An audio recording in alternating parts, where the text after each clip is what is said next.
10 tonight, live from Pensacola High School. I am Christian Garman alongside Jeff Price, of course. And Jeff, tonight it's the West Florida Jaguars who've made the short drive over here to PHS. And PHS hasn't had a great year, we know that, but they do have a chance to play spoiler tonight because West Florida's got something on the line. Yeah, if West Florida wins out, they have an outside chance. Now, a lot of things have to happen in the region standings for them to make the playoffs, but they would be 6-4. You know, they lost last week to Milton in a heartbreak 27-20. Obviously, we know how good Milton is. Last week, PHS got blasted by St. Michael Catholic, which, by the way, coached by Phillip Rivers, the NFL legend, 50-13. So, looking for some revenge here on senior night, obviously. And I guess we'll just see what happens tonight. Yeah, it's going to be real interesting to see, no doubt about it. We're going to get the keys to victory from Jeff here in just a second. But first, of course, we go to Haley Samples, who's got our sideline report. Hey, Haley. Hey guys, it is week 10 of our Friday Night Rivals series. It's hard to believe the football season is almost over, but there's still a bit of gameplay to go, and it all continues tonight here at Pensacola High School, and it is senior night for the Tigers, the very last home game of the season. And what better way to finish out the year than walking away with that victory? So I'm sure we'll be in for a pretty good matchup tonight. Guys, back to you. All right, Haley, thank you very much. So much, and looking forward to hearing from you throughout the course of the evening. All right, Jeff, so we open by saying, yes, indeed, there's something on the line tonight for West Florida. Let's talk about keys to victory, and we're going to start with PHS, the home team. It's senior night. They'd love to play spoiler. How do they do it? Well, everything goes through Jamarcus Fountain, the senior quarterback for him, leading passer, obviously. He's the quarterback. He's also the leading rusher. Over 1,400 yards total offense this year, combined with 10 touchdowns. This offense goes as he does. The issue I think he'll have a good game tonight. He'll be fine. The defense averages over 30, giving up over 36 points a game. Can they get a stop tonight? I mean, that's the question. Yeah. Obviously, West Florida, we'll talk about how their offense and how they operate. That's my thing. If they can get a few turnovers here and there, get some points off those turnovers, maybe here on senior night they can play spoiler. And you know they'd love to, and you know that West Florida would hate for them to do that. The Jags need this win. They need to win this week and next, and they need some help. But how do they ensure a victory tonight? Well, much like PHS, they have their own dual-threat quarterback, and Xavier Finley. He's accounted for 14 touchdowns this year. Don't get it twisted, though. Now I can talk about West Florida's offense. Yeah. They want to run the football, and they want to run it all day. 11 of his 14 are on the ground. Speaking of that, West Florida's rush yards, 2-to-1 running to passing. So, again, that's what they want to do. They throw them for play action. A guy to keep an eye on, though, speaking of the running game, Charles Benson, over 700 yards, 10 touchdowns this year. I expect he'll have a big game tonight, and West Florida rolls. And West Florida is rolling right now as they break through the barrier, take the field. PHS did moments ago. All that's left, of course, is kicking this thing off and finding a winner. We're going to do that here on Friday Night Rivals, live from Pensacola High School, coming up next. I thought we got back up here pretty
quick. You have power going into that computer? Nice. Thank you.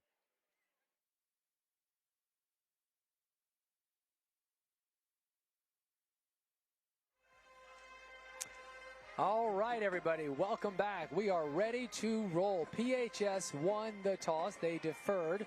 So the Jags are going to get the ball first. Dane Elliott and Javon Capel are back at about the 10-yard line, ready to receive on what really is an absolutely gorgeous Friday night. No surprise as we get into late October. We're underway. It's a short kick fielded at about the 23-yard line. That's number 13, Frank Likely, who gives it back to about the 31-yard line, and that's going to bring out this West Florida offense, Jeff. And again, you know, they've lost the last 2 weeks, but one was in overtime. And then here you can see a quick look at the West Florida starting offense. Go ahead, Jeff. Yeah, it's offense again that wants to run the football. Starts up front. Tompkins, Hang, Romero, Miller, Jordan, Whitaker, Caldwell, Elliott, Likely. There's Charles Benson. We talked about him, and Xavier Finley at that quarterback position. That's our starting lineups. Again, sponsored by Florida Insurance Agency. And thank you so much to the Florida Insurance Agency. So we'll get the play here, and then I'll finish that thought in just a moment. But first, it is 1st and 10 here out of the shotgun. Going to be a keeper. And, Jeff, you talked about the dual threat. A nice gain there of about 3 or 4 for Finley. Boy, you hate to see that. Yeah. Goodness gracious, Finley rolled up like that. And there's that PHS defense. It's been a long year for this Tiger defense. Again, you can right the ship tonight. Starts with Anderson, Hamilton, Jr., Williams, White, Price, Stromas, Robinson, Jones, Cunningham, Jamarcus Kitt, by the way. Keep an eye on him, that D-line tonight, making disruption in his run game. And then Daquan Taylor rounding us out. Those are your starters, and thanks again to Florida Insurance Agency. Second down now and 6 after the 4-yard run from Finley, but we have a whistle here, so this was before the snap, and this looks like it's going to be a false start. An encroachment is going to go against PHS. Ball. Encroachment. Defense. Replay. Second down. Okay, so it was 2nd and 6, but the 5-yard penalty makes it 2nd and 1 down now at the 41-yard line here for West Florida. So, Jeff, the original point I was going to make is they've lost the last couple of weeks, but one was in overtime. And then last week they lost, but they had a lead in the 4th quarter, and they almost got it done in a close game. Going long here, big play. And it's just a little short, and why not go for broke on 2nd and 1 early in the game? So the fact that West Florida is 4-4 is maybe just a little deceiving. They might be a little bit better than that record implies. Yeah, I mean, again, they've played some tough games, played some tough teams. I mean, of course, we say that about everybody because it's just the case. You know, they lost to Washington early in the year, and that was kind of like, okay, we got to get back to who we are game. Obviously, Washington's kind of fell off a little bit. They've struggled a little bit. You know, you look at Tate, they lost 27-7. Lost to Bay 38-37, who won the district, by the way. Right. 3rd and 1, by the way. Okay. Get the yardage and then some. It's a Pensacola State College 1st and 10 out to the 47-yard line. He's still not down. My goodness, absolutely refusing to go down, but ultimately they get him, but not until long after the first. That's Charles Benson. Yeah, Charles Benson again. He is a tough runner. He's their go-getter. He's the guy. I mean, they have some other guys that can run the football. Well, if you look in the stat column, it's Charles Benson and then everybody else. Yeah. That's just how it works. That their offense rolls through him. The fact that Xavier Finley runs the football as well, it just really opens up the lanes for Benson. So we'll see what happens here tonight, but I would expect a heavy volume for Benson. Okay.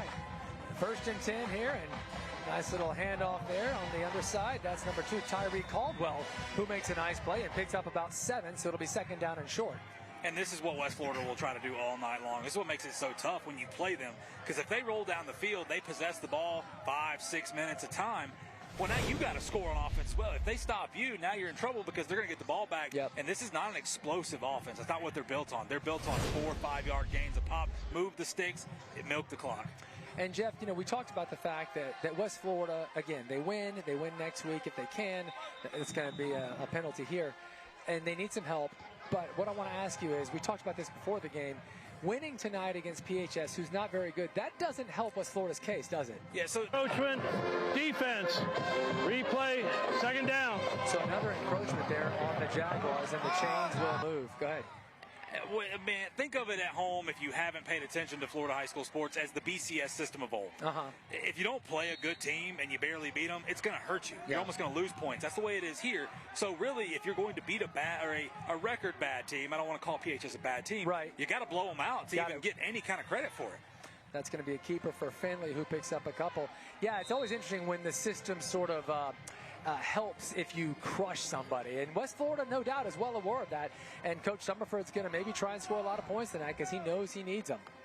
And it's tough because you look at it, the old way of doing things is win district, you get runner-up in district, you're going to the playoffs. Yeah. Winner district's going to host the first round.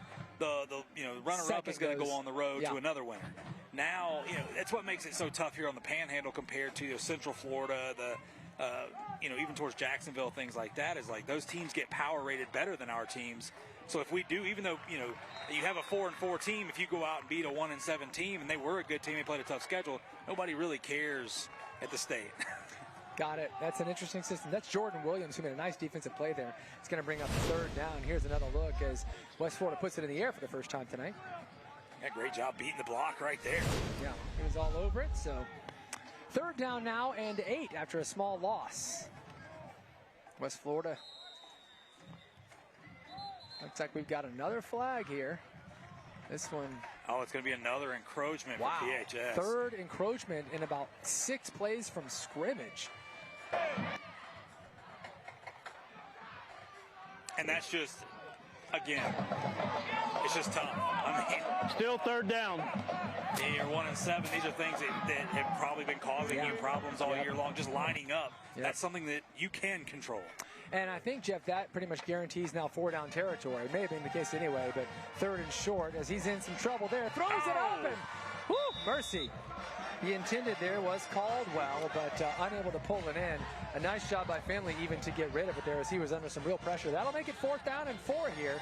So we'll see if it is, in fact, 2-down territory. Yeah, you would assume so. Yeah. The way things look. Another look here. Finley on the move, got rid of it just as he was under the pressure, but to no avail. The offense is still on the field. They have attempted 1 field goal this year, just to give you an idea here.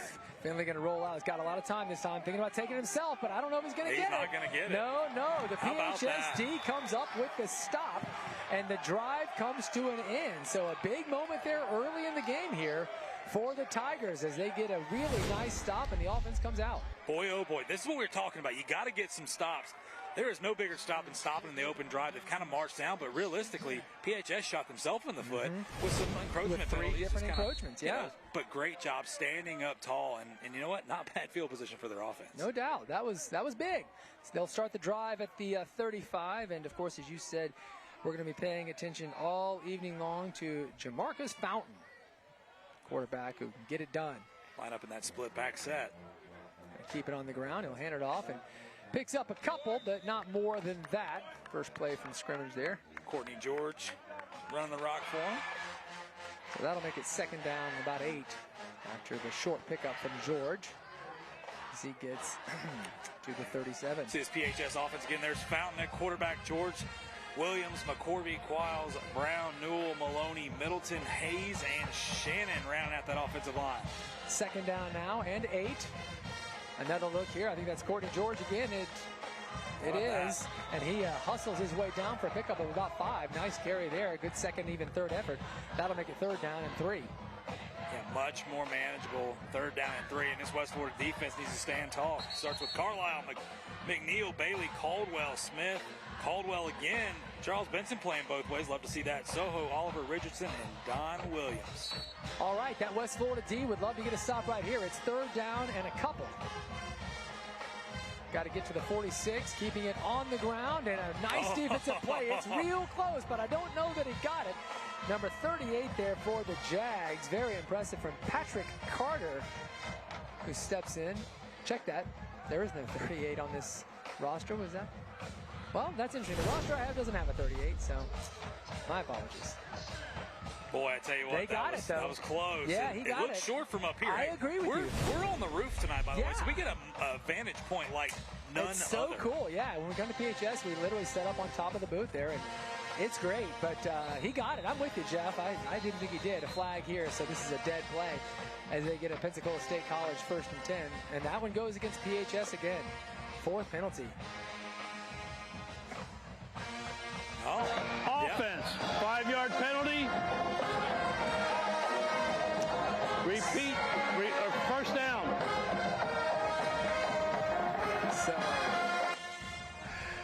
loss of 5. It'll be 1st and 15 now, as they get the first down just barely. Jeff, I'm real curious that they didn't get it. Would they have gone for that? Would have been 4th and about a foot, but doesn't matter.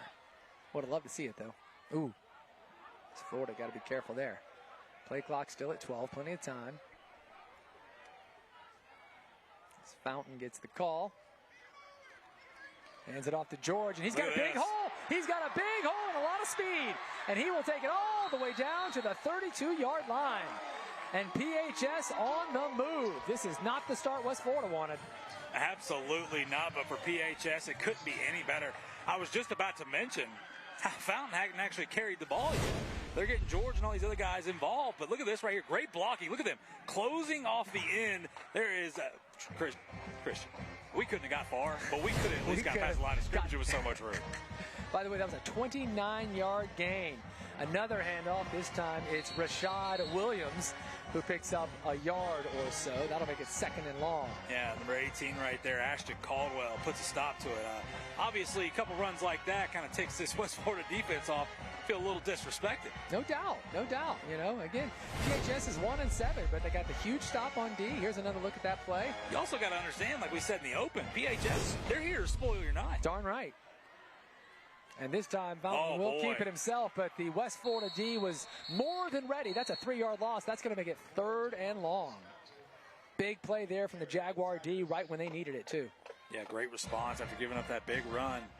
Boy, they have now got almost two tackles for loss back-to-back right here. Yep.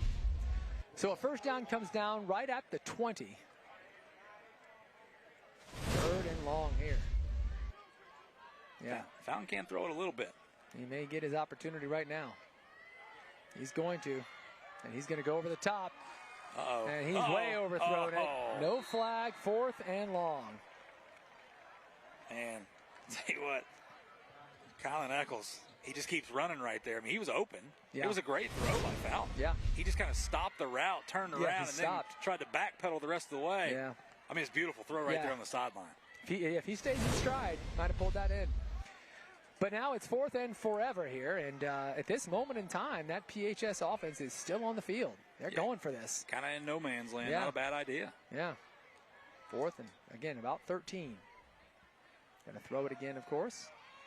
Fountain going to be under some pressure here. Knows he's got to get rid of it. He does, but he throws it high. Gosh, almost had his man right at the first down marker. The intended there, Antonio McCorvey. But now, Jeff, we've seen each team have the ball and 2 turnovers. There is a flag, though, or timeout on the field here.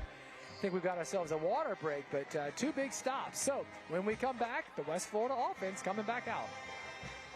You're watching Gene's Floor Covering, Friday Night Rivals.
Good evening, everyone, and welcome back. We are just past the midway point here, quarter number 1. That was an official timeout. The water break usually comes about midway through every quarter, and that was the opportune time. So we're ready to roll now as West Florida has the offense back out onto the field. They had a nice drive going first time they had it. Ultimately got stopped, though. This time, a heck of a second effort there, and well done there. That is Charles Benson, of course, with a nice run. Jeff, he got hit in the backfield, but not enough to slow him down.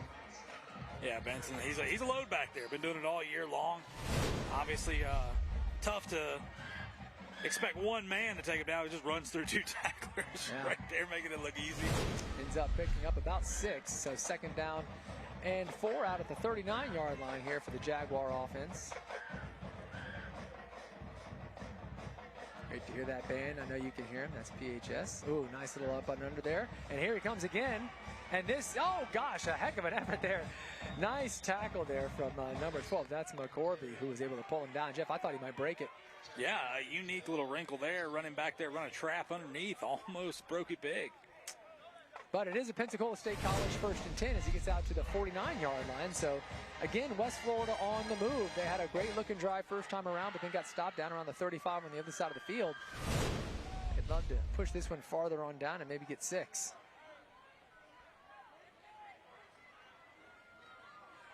Finley going to keep this one himself. He's got a big hole and a nice little juke there, and that's going to be another first down as he picks up 12 to the 38-yard line he goes. And again, West Florida is on the move. Yeah, Xavier Finley getting in. We talked about it before. 11 of his 14 touchdowns this year is running the football, and you see right there a little quarterback power play. Easy pickings for first down. Yes, indeed, a gain of 12 there, so another 1st and 10. Finley alone in the backfield. They're going to let him do it again, but this time around, number 37 there, that is Jamarian Stromas, who was ready and pulled him down, but he did pick up a couple. Yeah, and you see Stromas trying to get him fired up over there. Said, let's go, guys. We can get this thing done. Picked up a couple. Obviously, we talked about it. I mean, this is a team that's given up 36 points a game. You know, they've given up 40, 50s a couple times this year, so this is one of those, like we talked about last week in the VAR Gulf Breeze, like, hey, throw out everything. Just go out and play hard and give it what you got. See if you can play spoiler tonight. Darn right. And they might be able to here. Oh, another, again, that little up and under. That's well done. And this time around, Caldwell able to pick up about another 5. That'll make it 3rd down and a couple. So that wrinkle you mentioned, they've now run it twice. Yeah, Benson one time, Caldwell the next. Mixing looks here. But, again, this is 3rd down and then about 4, actually. So this is right around where they were stopped on their first drive just a few minutes ago.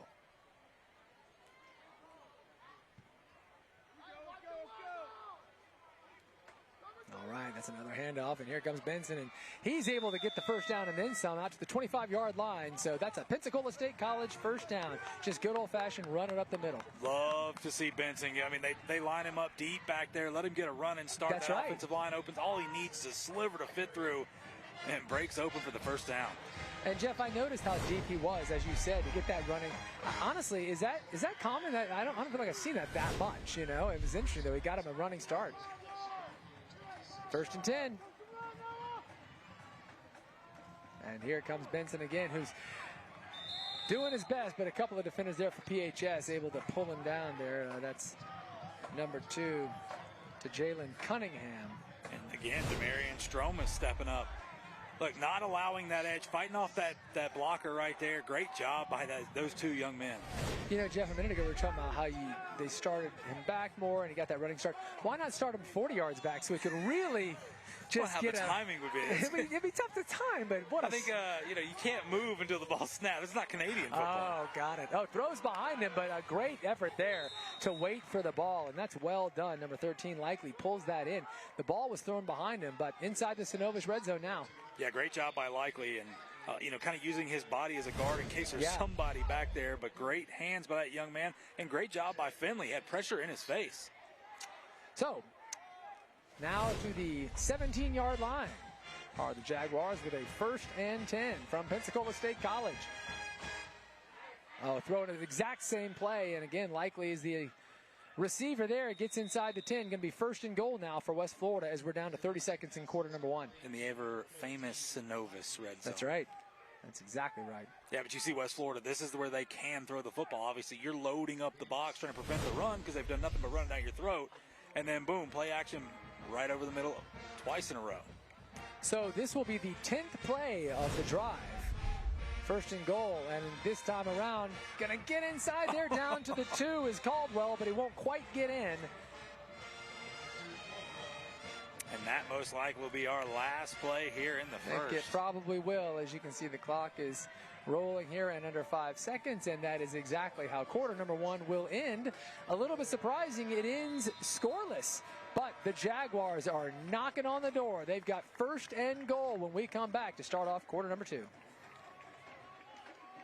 You're watching Gene's Floor Covering, Friday Night Rivals.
All right, we're back. Quarter number 2 here starts in really good shape if you are a West Florida fan, because they got a first and goal down at about the 2-yard line.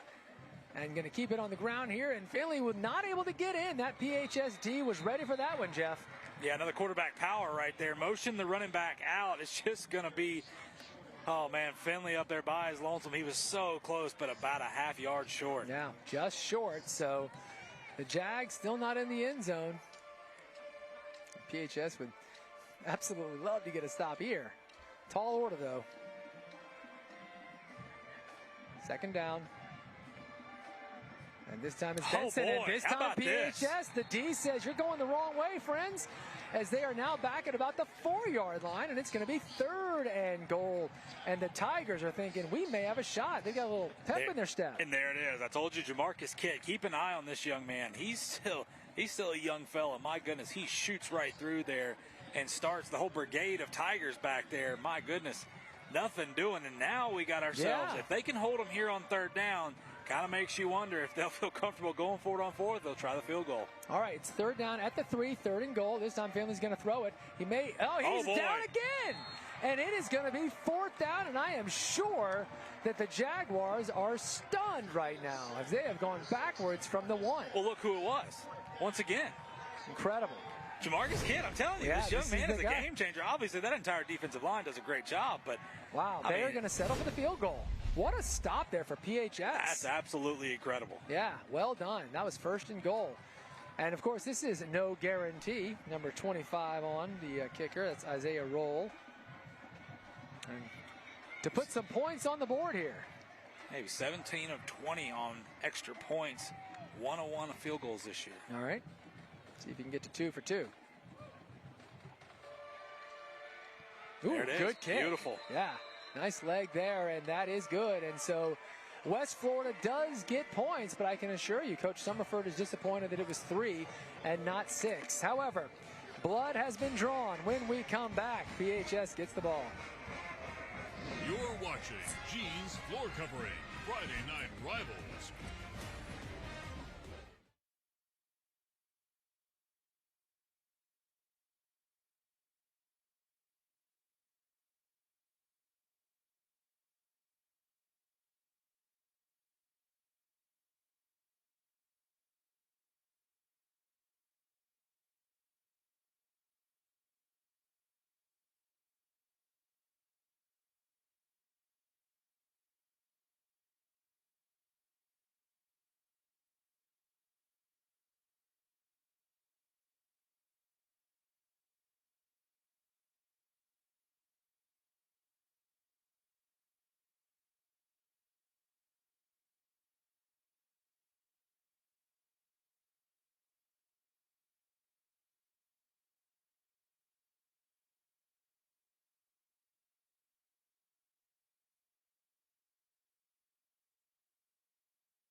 We are back, and as you can see, it's 3-0 West Florida coming off the field goal from Roll just moments ago.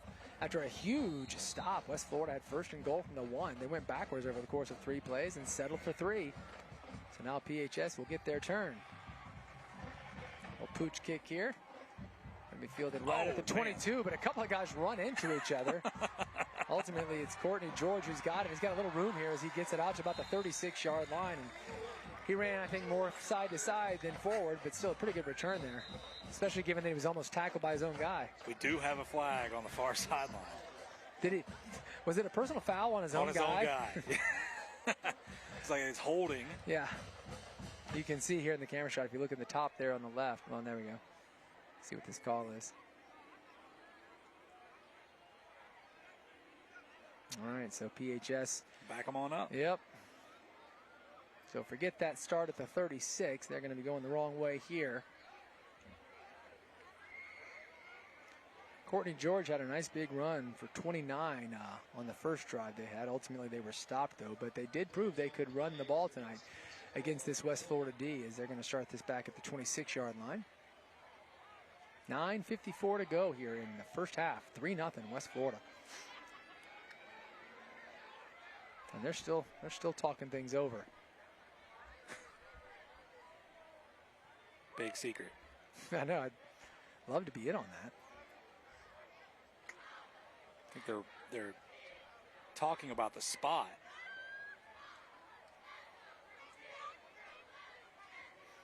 And they are really, there we go, hold on. We've got ourselves a call.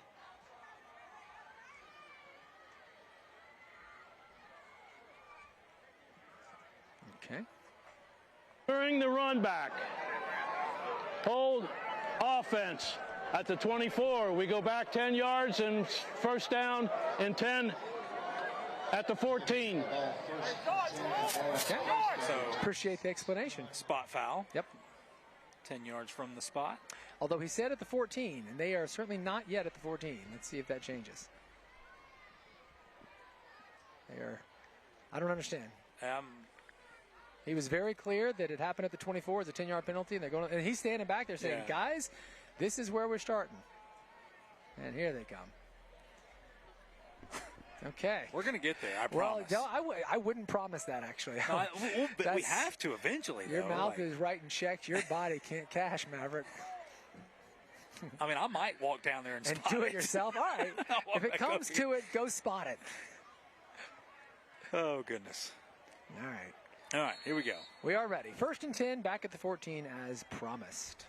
And there we go, keeping it on the ground here. Nice little hole and a good effort there. Really fine run out to the 22-yard line. That's very well done for Rashad Williams, who has a nice carry there. We've seen nice second and third efforts tonight. Yeah, Williams and George back there will be the dual threats, dual backs, and both of them tough runners, and then you add in Fountain. Well, if they can get all three of them going tonight, could be upset city. So that was a gain of 9. Second down now and 1. Going to keep it himself. Fountain, but not sure he got the yard he needed. He went the wrong way there. That was a great job, Jarius Bailey. Check that. They're moving the chains. He got it. He just got it. Man, how about that? Yeah, 1st and 10.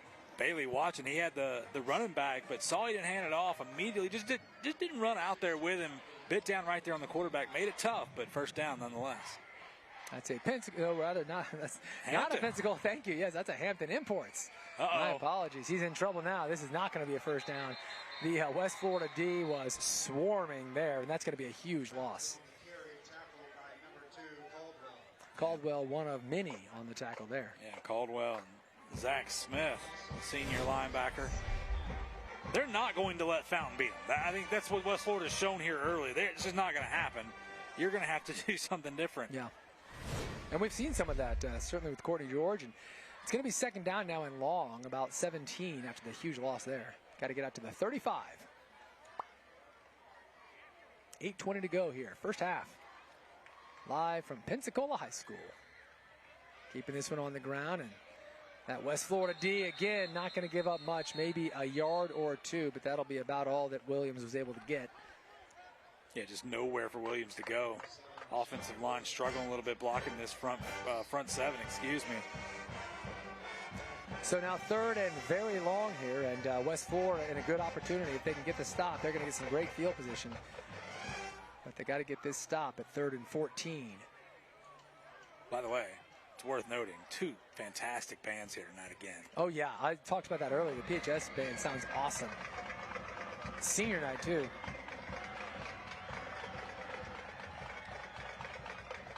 And throw it out wide, and good defensive play there. Nothing doing there, and that is Don Williams who makes a big stop, 4th and forever. So the West Florida Jag get the stop they were looking for.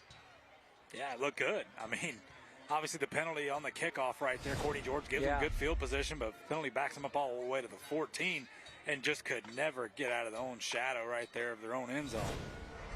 So now Dane Elliott and Joseph Soho are back right at the 50-yard line here for West Florida. And again, if either one of them can get their hands on the ball, I think they're going to get some pretty good field position here. West Florida, or rather PHS, hoping for a bounce. And it will go right into the hands of Elliott, who's running sideways, not forward, now backwards. And he ends up going backwards and loses it. You sure did. Caught it at the 50, goes back a couple of yards. Still very good field position, but that's about worst case scenario for that. I don't know if he thought they had a return to their sideline, but nobody set up on return. They were setting return up in the middle. Yeah. He dashed out there, and then great job by the punt coverage team for PHS. Everybody plays their lanes, makes the play. No doubt. Saying that, though, still West Florida will be taking over here at about midfield on their side at the 48-yard line. Finley is ready to roll here, going to keep it himself, and has a nice run up the middle, picks up about 3 there, waited for his blockers to give him something. He didn't get much, but he did get a few. Right out at the 49-yard line now for PHS, so that's a gain of 3. They're having a bit of a chain malfunction. Yeah, I can see that. They're ready now, though. 2nd down and 7. As this clock continues to roll, you know, we've had just a couple of balls in the air tonight, 3 or 4. So with a big-time ground attack from both sides, the clock's going to be moving quickly, I think.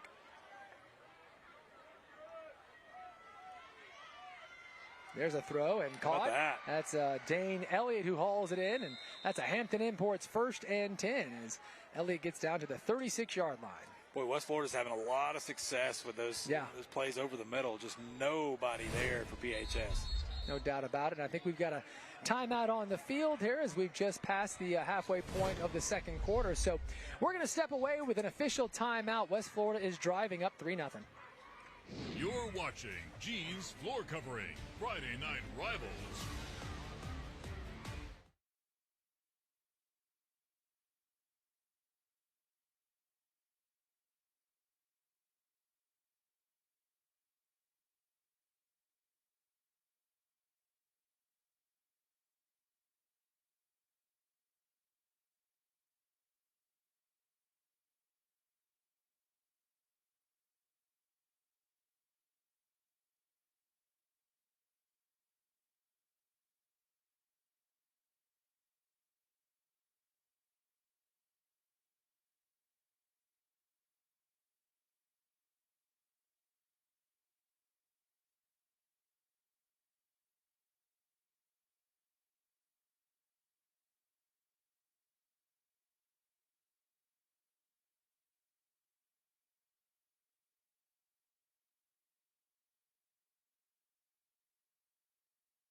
Welcome back, everybody. 5:54 to go here in the 2nd quarter. Low scoring so far, 3-0 is all we've got.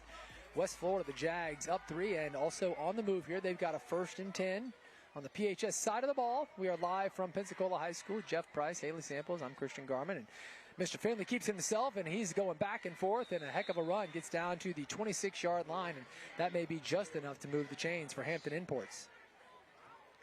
Nice. They're going to mark him just a hair short. Boy, one of these days I'm going to get that right. Well, he was standing right there at it, but then he really kind of moved a little bit. But hey, you know. Yeah, I mean, literally, he is like just about a foot short. This is actually perfect because now it's second short. You can throw the ball over the top. So your PHS be on red alert. No doubt. In that secondary. Which is something Coach Summerford did in the first quarter when they had 2nd and 1. They threw to the end zone about 40 yards. Didn't catch it, but they've done it once tonight. This time, though, they are going to keep it on the ground here, and that will for sure be a first down as Charles Benson loses the ball. PHS and recovered ultimately, PHS gets it. As we're talking about at the first down, Cunningham is all over it saying, hey, it is a first down for PHS. And there's a flag down there, and I'm wondering, they're gonna get, I think, Xavier Finley, something he said to the ref when he was walking off. Oh, really? I don't know if maybe he was upset they didn't mark it down or whatever. Yeah, interesting. Ref immediately looked at him, threw the flag right there. Okay. So how about this? PHS is going to move up 15. I was about to say that's great because they were going to be on their own 10, but if they're going to get a free 15 out of it, incredible. So a huge mistake there, firstly with the fumble, secondly, of course, with the presumed unsportsmanlike. Let's take another look. A great job by Benson. Yeah, he had the first. Just fighting through tacklers right there and just rips the ball out. Man. How about that? Cunningham. Yeah, it's a Jalen Cunningham. So, sure enough, there's the... Dead ball, unsportsmanlike conduct. On West Florida, 15-yard penalty, first down. First down, Pensacola. All right, so there you go, Jeff. You called it. That's going to be 1st and 10 for PHS out to the 25-yard line. Pretty incredible there. West Florida, that's a 2nd out of 3 drives where they were moving it, and it stalled. This time stalled thanks to a turnover. So they got 5 minutes to get something going here, get some points on the board. Wouldn't that be something? So far, this game has played out surprising. And it looks like we're going to have a timeout here as PHS wants to talk about it. So we're going to step away real quick, and when we come back, we'll see what the Tigers can do. You're watching Gene's Floor Covering, Friday Night Rivals.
So coming off the turnover, PHS has it now 1st and 10 at the 25-yard line. As Jeff said, we are late here in the first half, and that's going to be another keeper.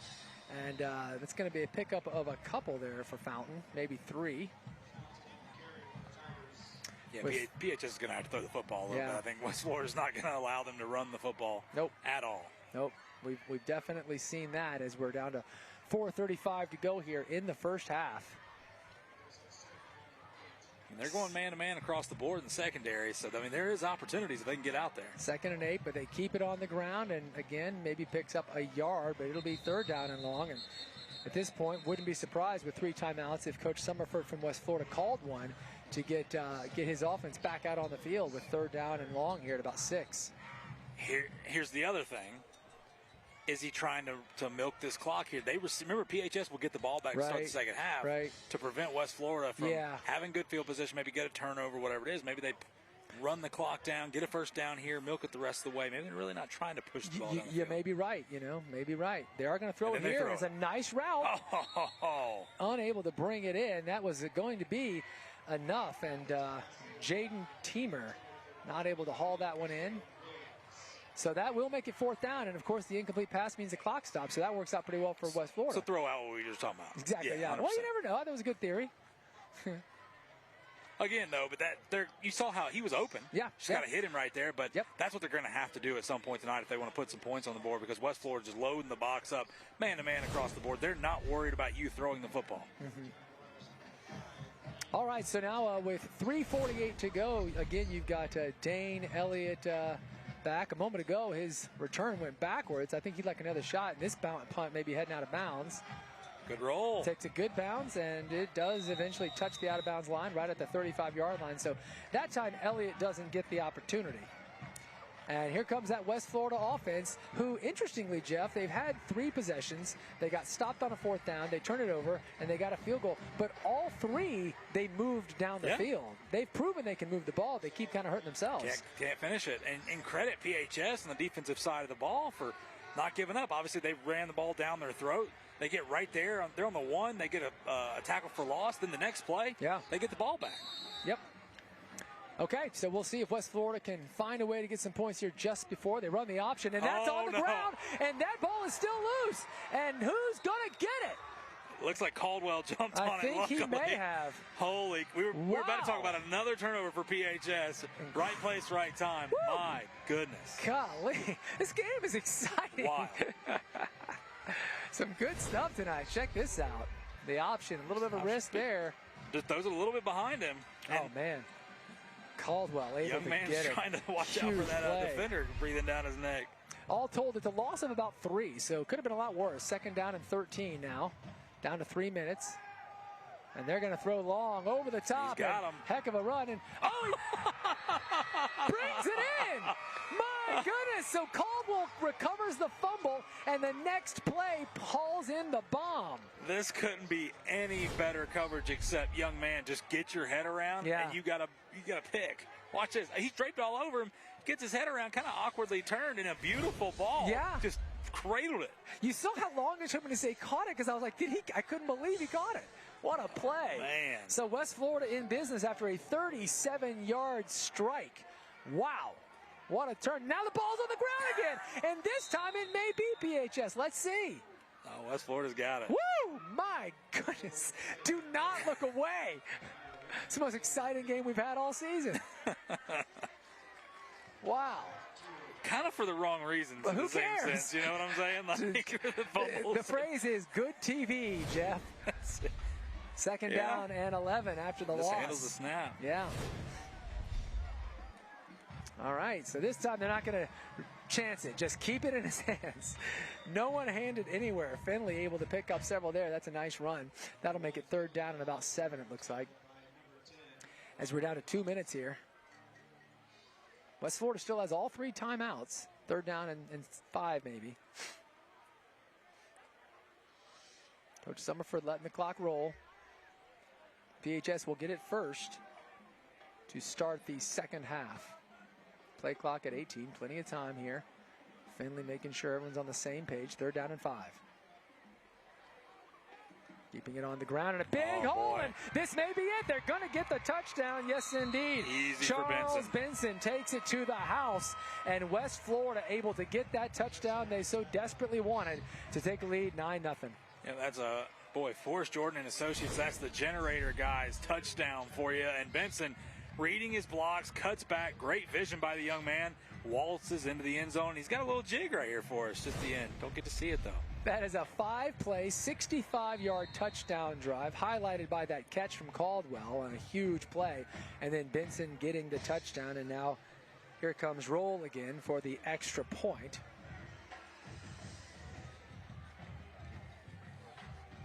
Here we go. It's up. It's good. And that will make it 10-0. So we've still got some time. Minute 31. We'll see if PHS can do anything. Yeah, speaking of, obviously, after the game, we got our Award Masters trophy to give away to the winning team. But how about this? We got some other awards starting right here. The school bus stop of the game presented by NHTSA. Here, at the end of the 4th quarter of tonight's game, we'll be highlighting the school bus stop of the game. The law in every state requires drivers to always stop for a school bus when the stop arm is out. The red lights are flashing.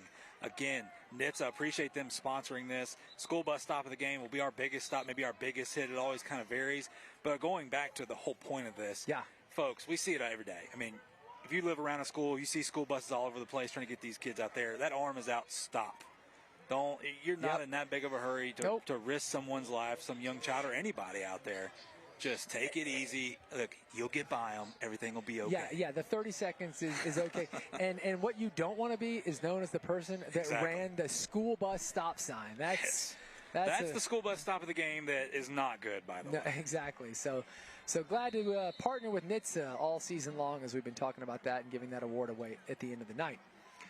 Meanwhile, back here on the field, 1:31 to go. West Florida now up 10-0 after that late half touchdown. That was big. PHS has a little bit of time, and that's going to go all the way to the end zone. That's a heck of a kick there. So that's going to be a touchback with 1:31 to go, and the Tigers are going to come out here. And Jeff, as you pointed out a moment ago, and maybe it's truer now, they get the ball first to start the third. This may be let's just be real careful here and not try to do too much. Yeah, West Florida's got 3 timeouts. You don't want to give them the ball back because, even a minute is plenty of time for them. And the way the offense is kind of moving right now. Yeah. Look, you just want to go in down 10-0 at half, be okay with that. Don't throw the football here. Cover it up. Let's start over. Yeah. There's been some really positive things, especially on defense for PHS. I think that they'll continue to get better at. But on offense, I think the talk is we're going to have to throw the football, guys. Yeah. We're going to have to block up front, throw the football in order to give ourselves a chance to win tonight. But, hey, 10-0 at half, I think Coach would take it. I was about to say the same thing. It's only 10-0, but they are going to throw it. And that's a heck of a play on first down. A nice gain out to the 32-yard line as Amarian Brown brings it in. So that's a Hampton Imports 1st and 10. I think if anything here, too, hey, look, throwing the football, we talk about them running it going into half. Build some momentum. Sure. This is huge. It's a great play. May nice not be ball. huge for this half, but it's huge for the rest of this game. Going into halftime, build some momentum. Hey, I tell you what, get those guys behind you. That was a nice ball thrown from Fountain, 1st and 10 from Hampton Imports. Fountain's going to keep it this time himself, and he's got a big hole. Folks, he's got a chance to take it to the house. Fountain's got one man to beat, and he is able to break the tackle. Are you kidding me? Fountain to the house. Touchdown PHS. 68 yards. A red flag is down. Perhaps a celebration situation. Unbelievable. Wow. Boy, oh boy. That'll be after the play, obviously, but my goodness. Again, when you can throw the football, guess what it opens up? Now West Florida, you throw the football on first down, they go, hey, we got to honor the pass. They may be trying to throw it over the top here. Man, great play call by the offensive coordinator there. My goodness. How about that? Unbelievable. Wow. And they get the ball first, don't forget. Yeah. After the touchdown, we had a dead ball, delay, or unsportsmanlike conduct on Pensacola, and that will be enforced on the kickoff. Okay, so there's the call. Unbelievable. With almost exactly 1 minute to go, PHS now on for the extra point. This is Connor Broussard. So let's see here if Broussard can make it 10-7. Oh, it's going to be a fake. They're going for 2. And they are not going to get it there. And that's a strong defensive effort from Chris Oliver to stop him. That'll make it 10-6. Interesting, Jeff, that they go for 2 there. Yeah, well, maybe you just don't feel confident. Let's check this touchdown out again, by the way. Again, they just threw a pass for a first down, and Fountain just outruns the defender. Watch him kind of stay that's get off Don me Williams, right who couldn't quite get him down. Hangs on. Caldwell can't catch up to him. Holy cow. That was incredible. And again, we said it. PHS gets the ball to start the second half. Yeah. How about turning this game on its end? Well, and interestingly, listen, with a minute to go and all 3 timeouts, and I would say West Florida still might find a way to get something done. That's a lot of time, and they have moved the ball all night. They've only come away with points on 2 of the 4 drives, but the other 2, they went well past midfield. So there's still some time here. We may have more fireworks to come in this first half. And it should back them up because of the penalty. Yeah, exactly, for sure. So they'll get good field position here. We'll see. Yep. Wow, that was incredible. I think West Florida was good with going in 10-0 at half. I think you're right. Now I think they're out for blood. I'm surprised they went for 2 there. I mean, obviously, Coach has his reasons. Maybe they've just been struggling with those. But I always feel like something like that, it's just a little bit of a momentum killer. They have this incredible moment, and now you kind of have a bitter taste in your mouth. I mean, it is when you don't get it. If you do get it, though, it's all momentum. Every bit of momentum's on your side. That's true. That's true. The momentum giveth and taketh away. Yeah. Okay, so as you said, Jeff, West Florida lined up at the 30. I mean, they are, I think, promised some pretty good field position here. That's Dane Elliott. We've seen him all evening taken back with Javon Capel, as this kickoff's all the way back at the 25-yard line, thanks to that 15-yard penalty. See Connor Broussard, young sophomore, kicking away here for us. 59.7 seconds to go, so almost exactly 1 minute. Let's see if the Jags can do anything. And this ball may be heading out of bounds. It is, and that's going to be a penalty, and that's going to be a few more free yards. So just what Coach Summerford would be wanting here. Got the 15 yards, now the extra yards here off the kickoff penalty, and I don't know whether they'll be able to do anything with it, but we do know West Florida is going to be in pretty good position here with a minute to go. We know they're going to give it a shot. Yeah, that's I mean, for sure. They're going to have about as good an opportunity as they could have asked for. That flag is still down. They're going to make them re-kick. Yeah, maybe even farther back. Against the kicking team, it's a 5-yard penalty, and they're going to re-kick. All right, here we go. So now back at the 15. You know, he kicked that off at the 25. So this should be at the 20, not the 15.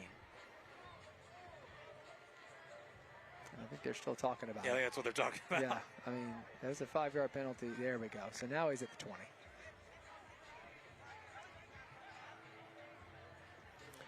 And, yeah, Coach Summerford said, let's kick it again. I want my like boys the to have a idea. shot. Yeah, let's see if we can get some yards. If you can get any kind of return off of this, yeah. I mean, it's huge. Yep.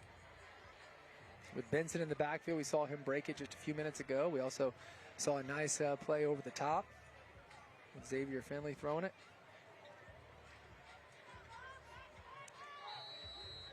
Okay.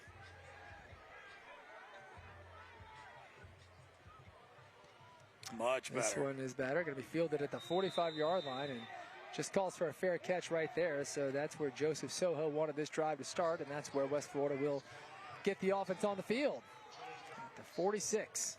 All right, here we go. Yeah, we'll see.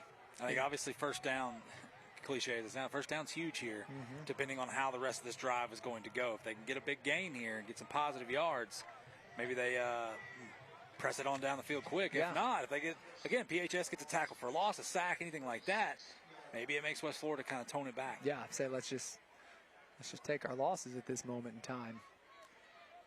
But they do have all of their timeouts, and they've moved the ball pretty freely tonight. You may not know that. You look at the score, say 10-6, it doesn't seem it, but the offense has moved the ball. Had a fumble deep in PHS territory and did get stopped on fourth down around the 30. Waiting on the ref to blow the whistle. There we go. And there it is. Okay, there's Benson, who's got a huge hole. We saw him score a minute ago. This time he has a big run from Hampton Imports. We give you a first down, and that's a big pickup to the 39-yard line. Well, there's our answer. Yeah, they're gonna. Big game. Yep. So they're gonna push it. They're not gonna use their timeout yet. They're gonna keep it rolling. Yep. And here comes Benson again. Hey, why not? If it ain't broke, don't here. fix it. And he fights for about 4, and they do call the timeout now with 42.5 to go. And that's just the first timeout used here for the Jags. So they're going to talk about things and try to see what they can come up with here. Possibly get 3 out of it or maybe 6. I know Haley Samples, of course, providing our sideline reports all season. She's been wonderful, and we're going to go down to her right now.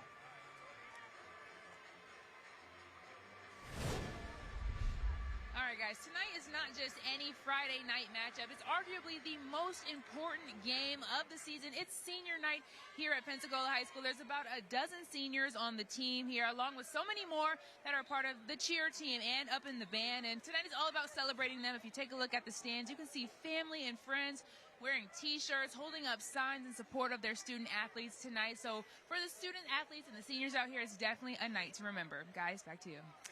Thank you, Haley. And yeah, we were down on the field before the game when they were celebrating senior night, introducing all the seniors from the different sports and clubs. And that was awesome. It's always great. It's a treat to get to see that. Second down now as we're back ready here. They're going to go over the top again. And that's Dane Elliott who... Did he catch that? He did! He makes the catch! My goodness. Touchdown is the call! Touchdown is the call! Dane Elliott finds a way! Wow! That how he caught that in between the defenders I don't know. Beyond me. And the crowd is stunned. I'm stunned. What a throw, oh, by the way. Look, man-to-man out there. Look at this. underthrows it. Oh. I don't know. I don't know. Look, we don't get. No, the only it is what replay it you're is. going to get is up here with us. It doesn't count on the field. No, it's called a touchdown, but we do have an injured Tiger on the field. That's Antonio McCorvey. Yeah, so going to take a moment to see about Mr. McCorvey. Meanwhile, unbelievable here. Remember, all three of these touchdowns have come in the last 2 minutes of this half. Still 33 seconds left. Does PHS have something in them? Who knows? Oh, we got a second. I got some scores for you, by the way. Okay, what do you got? Closet by Design, School Spirit. We got some scores. Niceville's up 21-7 at home against Milton. How about that? Interesting. Look, Niceville's played much better since we've had them, against Choctaw. Yeah. Kind of woke them up a little bit. Pace up 21-0 on Navarre. Navarre gets the big win last week. Yep. Has to turn around and go to Pace. That's Pace. tough. Thanks for nothing. Scambia and Pine Forest tied at 0 right now. Choctaw up 21-3 is the okay, so they turned that around. The Battle of Fort Walton Beach, and then Tate down 21-6 to Crestview on the road right now. Okay. So McCorvey able to walk off the field, so that was good to see, and now we are ready for this extra point. It's up, and once again, it's good. And that makes the score 17-6. Here's another look at that touchdown. That was a 3-play, 54-yard drive. Most of it came on this play. Yeah, let's check it out. Does the ball touch the turf? Slow it right there. Oh, can't see it. It's out of frame. Yeah, exactly. So you know what? Hey, yeah, touchdown is what that is. It's not confirmed. Nope. But it's upheld. Yeah, darn right. There's certainly nothing regardless, in there. I don't care. You can't see it, so whatever. Yeah. It was a heck of a play, no doubt, by that young man. Dane Elliott, yeah. We've said his name all night. He's been returning kicks, but that was the biggest play of the night for him so far, and for West Florida as well. They get that ball with 59.7 seconds, and they go 54 yards. Remember, because of the couple of penalties, the celebration penalty and then the kick going out of bounds, they got great field position, and it takes them about 26 seconds to go those 54 yards in 3 plays, and they now lead it 17-6. So PHS. Another pooch kick. We've seen those all night. Fair catch caught at the 32-yard line. And again, we're going to see now if Coach McKinney wants to try and do anything or if he's comfortable with this situation. There's only 33 seconds left anyway. I don't know. Yeah. I got nothing for you. I mean, every guess we've made. We thought that they were going to, just basically run the clock out and kind of go into half, get, down 10-0, get the ball back to start the second half, build some momentum. They threw that first pass. We're like, okay, cool. Get, hey, build some confidence in these guys. Right. And then he runs it. Ya. Just outruns everybody. Yeah. For 6. All right, here we go. 1st and 10. See if Fountain's going to try and do it again. He wants to throw it. Going to roll out here. He throws over the top, and he does have his man. He does have his man. Throws it behind him. Is it caught, or was he out of bounds? Let's see what he says. It's a catch. It is a catch with 24.2. And, Jeff, if he throws that forward, that is 6. Wow. Holy cow. This is the craziest into a half we maybe have ever seen on Friday Night Rivals. We've had 3 touchdowns in the last 2 minutes, and PHS says, hold everything. Hampton Imports 1st and 10, down at the 39-yard line. Fountain going to keep throwing. And he's going all the way over the top right now, and he's got his man, and it's caught, and it's a touchdown. It is a touchdown. Forget about it. Forget about it. PHS gets it done. Fountain, the golden arm. Gosh, Qualls. I mean, just how, first off, this is my question. Like, I'm so happy for PHS. But for West Florida, what in the world are you doing? How do you let this young man get behind you? You've let a defender, you've let a wide receiver get behind you twice, back-to-back plays. You know they're throwing the football now. How does this happen? That's wild. Here's the only problem, though, for PHS. They've left West Florida 15 seconds. Exactly. That's a 2-play, 68-yard drive. So PHS gets 2 touchdowns in the last minute of the half, 1 on the long run and then 1 on the long pass. So, my goodness, Jamarcus Fountain putting on a show. You see our Reesburg Institute hearing huddle. Who knows what's being said? More points. I don't know. I don't know. Again, I'm gonna have to explain this. Bad football meets good football. You know what I mean? Like good football in PHS, great throw down the, great read by Fountain, seeing his man running wide open down there. But bad football and how on defense in that secondary, you saw they've thrown. I know. How do you let that happen? How do you let a guy get behind you twice? Back-to-back plays. What's really interesting is it wasn't that long ago when you were making the point that PHS is just going to have to throw it. Now it feels like they should have been throwing it the whole time. That's all they're doing. All right, so we're ready now. 17-12. PHS, after their first touchdown, faked going for the extra point, went for 2. This time there's no fake about it. They're just going for 2. And line up at a Wildcat formation. Indeed, Wildcat. He's got it. Is. That's going to make it 17-14, and that's Rashad Williams who brings it home. And my goodness, what an incredible turn here. And I think that the Jaguars are stunned. This is not what they expected. Should be. Yeah. And PHS will get the ball first to start the third quarter on top of everything else. Here's another look at that Wildcat formation on the 2-point. Yeah, a little counter the opposite direction. Nobody out there. They close off that end. Great job. Okay. Well, so with 15 seconds left at 17-14, I'm predicting a halftime score of 47-20. Oh, wow, just 20, huh? Jeez. Wow. That's his... Well, again, PHS gets the ball to start the second half. Yeah. I mean, obviously, you're in this ball game. The momentum that you have built, the confidence that you have built with your. Again, this is a team coming in 1-7. Yeah. West Florida's, they got to win out, and they got to win handily, by the way, to really give themselves a chance. Obviously, you got to win first, but they need to kind of put up some points here to have a chance at the playoffs. Still an outside shot, but it is what it is. And here's PHS saying, not so fast. And I'll tell you, because they've had such tremendous success throwing the ball in the last few minutes, I bet they do a lot more of that right away in the third quarter. You know, they didn't throw it for most of the first half. Well, I think it allows you to run the football now. Exactly. Opens that up those lanes, A gap, B gap, they're all going to be open now because they can't bring as much pressure. No, they've got to respect the pass clearly. So the fair catch again, and that's going to make it 1st and 10 here for West Florida with 15.5 seconds to go. Well past making any predictions because this game has lost its mind. Usually 15 seconds left, that's when you go warm up the food, get you another snack out there. Don't go anywhere yet. Wait till with the clocks hit 0. Yes, go nowhere, and then hang on. Yeah, exactly. Still might be something. Wow. All right. So we'll see if West Florida is going to try and do anything. Here's Finley. He's going to keep it himself and picks up a couple. That's PHS call timeout just to make him hilarious. Somebody hoping for a turnover or something. West Why Florida not? will call one. Yeah. So 7.9 to go here, and there's the timeout. By the way, World Series, of course, started tonight. Game 1. Dodgers leading right now, 1-0 early in that game. A couple of college games tonight, but no top 25 games. Tomorrow, Jeff, I'm a Sooner fan. They got a big one. Ole Miss and Oklahoma coming out of Norman. Maybe the future coach of Florida. I know Derek Diamond, big Florida fan out here. Maybe hoping that the old Kiffin train goes down to Gainesville. Yeah, that's a big possibility. That'd be good for Florida. Again, we talked about it before. We've got our school bus stop of the game presented by NHTSA. We've got our jeans floor covering player of the game and our Boutwell Air Masters sack of the game, in addition to our Award Masters trophy ceremony at the end of the game.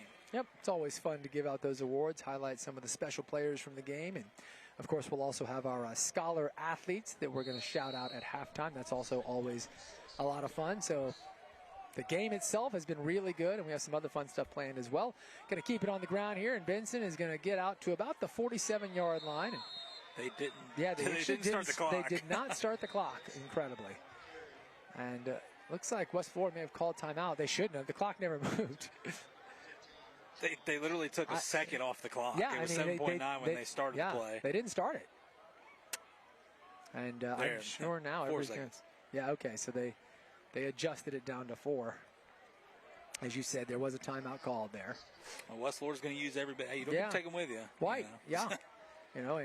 There's always a chance you break a big one here. You break a big one. As you said, winning isn't enough. They got to win big tonight. They need every shot at a point. They know they're not going to get the ball to start the second. They're all of a sudden in a dogfight. It's 17-14. Why not? Yeah, go for it if you can. You got this crowd kind of on the fence. You say people are, into it now. You're down 17-6. It was like, here we go again. Now 17-14. This has gotten real interesting. You get the ball to start the second half. Yeah. I'm telling you, this is as exciting a game so far as we've had all season on Friday Night Rivals.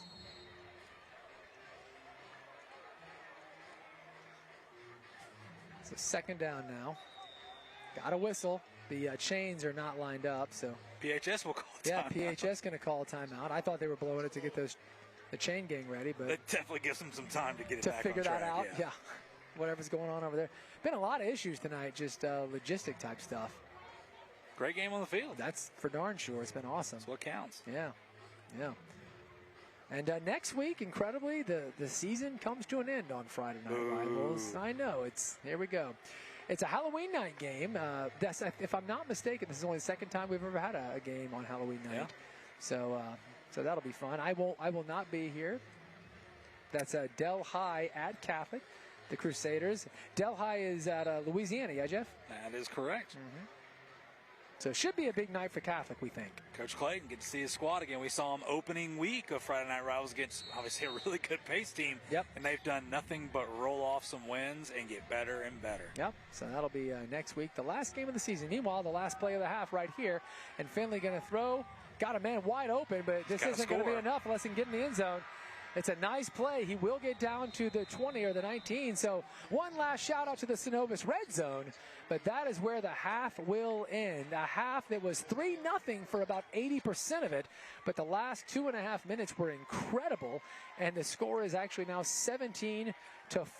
With Haley Samples down there, I know that we're going to try and see if we can get Coach Summerford to talk to us for just a moment here before we go in. Yeah, it'd be interesting what he would have to say, obviously, with his team now on the ropes a little bit. Obviously, you still got the lead. That's the thing. Yeah. You got the lead, but how this game has played out has not looked good for them. It's funny. You're right, Jeff. His team's winning, but right now it doesn't feel like it, does it? No, it doesn't. Absolutely not. No, so it's one of those, again, he I believe, I'm not going to speak for him, but he expects more. Now, credit PHS. They've came out and made some plays, so we'll see what happens here in the second half, but interested to see what he's got to say. And Haley Samples is with him right now, so let's go down to Haley Samples. All right, guys, I'm here with West Florida's head coach, Wes Summerford. Now, Coach, you all are up 17-14 going into the half. What's been working for your squad so far tonight? Yeah, just the run game and then keeping them honest in the secondary. Hit some big plays on offense. We just got to stop them. Got to play defense. Our defense got to show up. So, what's your focus for the remainder of this game? Take care of the football. Don't beat ourselves, and then we got to execute on both sides, offense and defense. Nothing dumb, special teams wise. Thank you so much for your time. Best of luck the rest of the game. Guys, back to you. Thanks, Haley, and certainly thanks, Coach Summerford as well. She said thank you for your time, and that's well said. We always appreciate that. When we come back, of course, we got the halftime show, which is also always a lot of fun, so stay with us. You're watching Gene's Floor Covering Friday Night Rivals.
Good evening, everyone, and welcome back. It is halftime, and right now, 17-14 is our score. The visiting West Florida Jaguars have the lead, but not by much. It's a 1-7 PHS team, but they fought beautifully late in the second half to get a couple of touchdowns, and they made it really interesting. So the second half should be a lot of fun. What's also always great is when we get a chance to give a shout out to some scholar athletes, and of course Reef Runner Remodeling and Repair hooks us up there by sponsoring these scholar athletes. And remember that all of our winners throughout the season are competing for a $5,000 scholarship from Reef Runner Remodeling and Repair. So that's always an exciting way to end the year. And we were able to catch up with both of them tonight. Of course, one from PHS, one from West Florida. So let's go and hear from our scholar athletes now. So I plan hopefully to go to the University of Florida. Eventually I want to become a doctor. I'm not sure what kind of specialty I want to pursue, but that's my plan for now. I want to go into healthcare and medicine.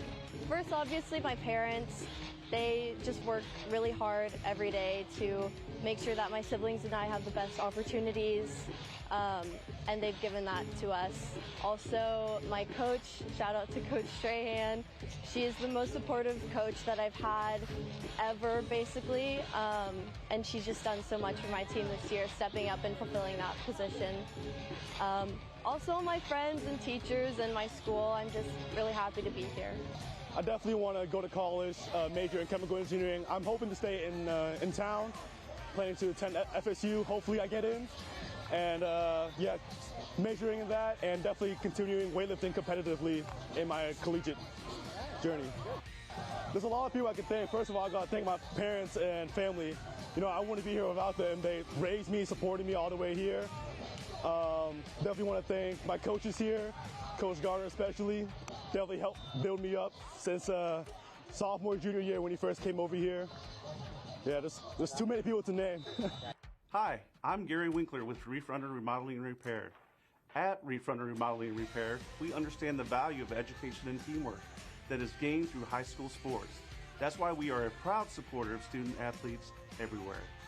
Thank you, Reef Runner Remodeling and Repair, for this opportunity. I'm so excited and happy to be able to compete.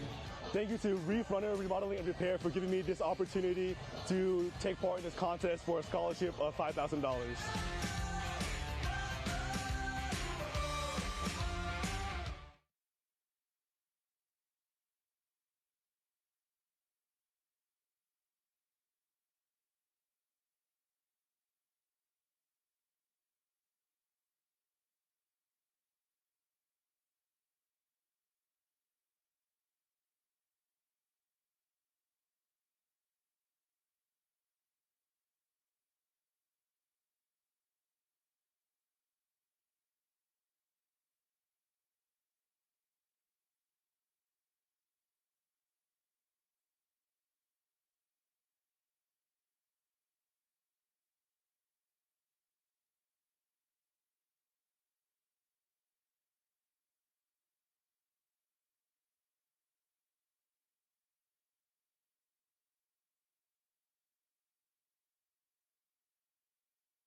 Don't let the roar of the crowd leave you with ringing in your ears. Noise-induced hearing loss is 100% preventable. Protect your hearing and stay in the game. The Reesburg Institute offers custom-fit hearing protection designed just for you. Stay in the game with your custom-fit hearing protection from Reesburg Institute. The best Thursday night lights and Friday night rivals highlights from across the country. Ellie got to quit celebrating and get back ready for a fourth down play. Yeah, they were trying to hook and ladder, but he didn't have time. They got the board. They got the board. That's going to be, Joe, that's going to be a touchdown. Touchdown, Jalen Boyd. Inside the 10. What a touchdown. What a play. What in the world? Westwood with a touchdown on a hope and a prayer, and the prayer is answered. Beachy, can he get the corner turn? He does. Here's that speed. And he's still on his feet. To the 20. Stiff arm. To the end zone. Touchdown. Pump fake. Throws. Goes deep. And what a catch on the far side. Oh, what a catch by Oriuso. They will call it. Heavy pressure. Throws it downfield to the middle of the field. What a catch coming up and grabbing the ball. Maddox. 55-yard field goal from the left hand. The kick is up, and it's good at the buzzer.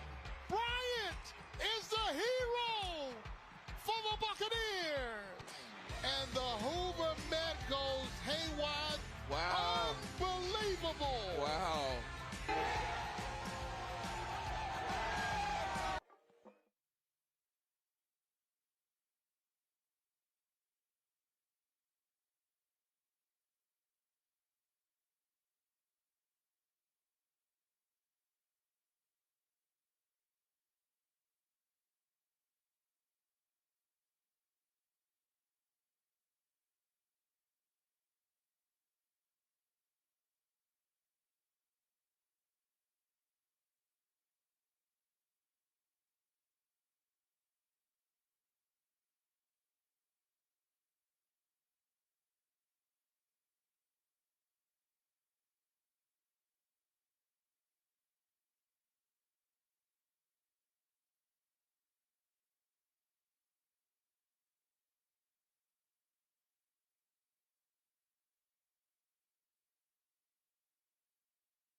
The halftime continues. It's the Pete Moore Automotive Team halftime report, and Haley Samples is on the sidelines. Haley. All right, guys, I'm here with PHS's athletic director, Mr. Terrence Harris. Thank you so much for joining us. It's senior night. How you feeling? Feeling great. Good to see the kids. Good to watch the game. Just really excited. I know the kids are excited, especially this is a district game. Exactly, and I mean, there's a lot of seniors being celebrated tonight. What does a game like tonight mean to them? It means everything. I mean, this is senior night. Usually it's your last game of the season. We do have one more game, but this is our last home game of the year. So, this is that one chance for our players to play here at Pensacola High School before they graduate. And the team is making a bit of a comeback here tonight, but what are your thoughts on their performance overall this season? I mean, I think that we're playing great. We've battled some injuries, quite a bit of injuries. But I mean, that's part of sport, and it's what every coach has to deal with. But the kids have fought hard. They have played well. They've shown some periods and some times to where, we're able to contend and hopefully get out of here tonight with a win. Exactly. It's all about that resilience. And you mentioned earlier that there's also some more success throughout the athletic program here at PHS. Talk to me about that. Well, we have district tournaments happening next week for girls golf, boys golf. We have some swimmers who will be advancing next week on to regionals. So we're just excited, and swim has had a really good year this year. All right. Well, thank you so much for joining us. I hope you enjoy the rest of tonight's game. Thank you. All right, guys, back to you. Okay, Haley, thank you very much. And sounds like a lot of good stuff happening here at PHS. We always appreciate the time from the leaders here. And, of course, that was your athletic director. So we will step away, but when we come back, we've got some highlights for you, some stats as well. One stat, folks, you're not going to believe. You're watching Gene's Floor Covering, Friday Night Rivals.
Welcome back, everybody. Good to have you with us. Halftime continues. It's the People Automotive Team halftime report. Jeff, when we were doing highlights, midway through the second quarter, I was thinking to myself, we're not going to have any to show. I was wrong. Yeah, look, both teams woke up, started with that play to Caldwell right there. Finley throws a dime to his receiver, falls right in his lap. Holy cow. And then obviously Benson, the way Benson's run the football, it's been a statement for these guys. It's been tough running, but obviously nothing easier than that right there. Just about untouched for that young man. Watch him. Look at the blocking up front. My goodness. I mean, just nobody. He's just coasting. Yeah, nothing to it.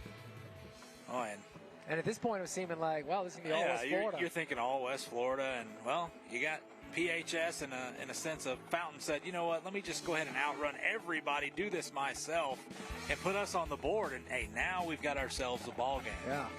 Well, the problem is you gave West Florida some time to get the ball back. We'll get to that in a second. Watch that touchdown play again. Look at that, putting a move on him, and he's off to the races. And that was coming off a big pass, Jeff, and you mentioned that opened things up for Fountain.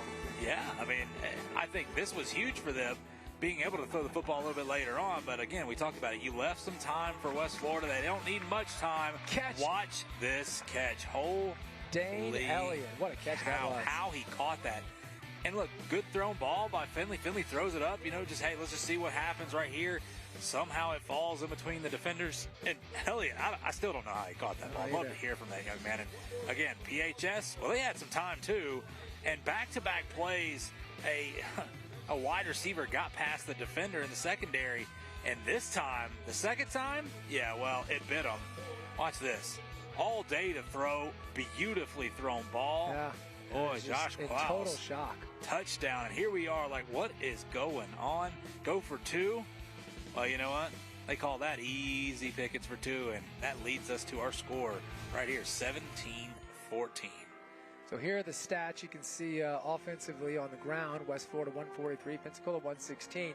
West Florida 134 yards passing, very balanced attack there. Total yards 277 to 196, but the score doesn't feel that one-sided. And Jeff, I mentioned that there was one specific stat people wouldn't believe. You're about to give it to us. The last 3 scoring drives. This is sponsored by Derek Diamond. Yes, indeed. 32 seconds, 26 seconds, 28 seconds. That's called efficient.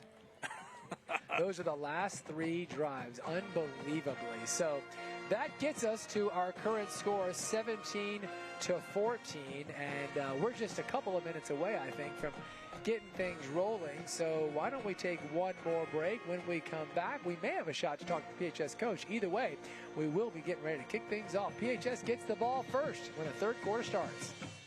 You're watching Gene's Floor Covering, Friday Night Rivals.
Welcome back, everybody. The Jaguar band is out on the field and sounding great. Just a couple of minutes ago, we were able to hear from Coach Summerford, the head coach for West Florida. But now we're lucky enough to have a moment with Coach McKinney. Here's Haley Samuels.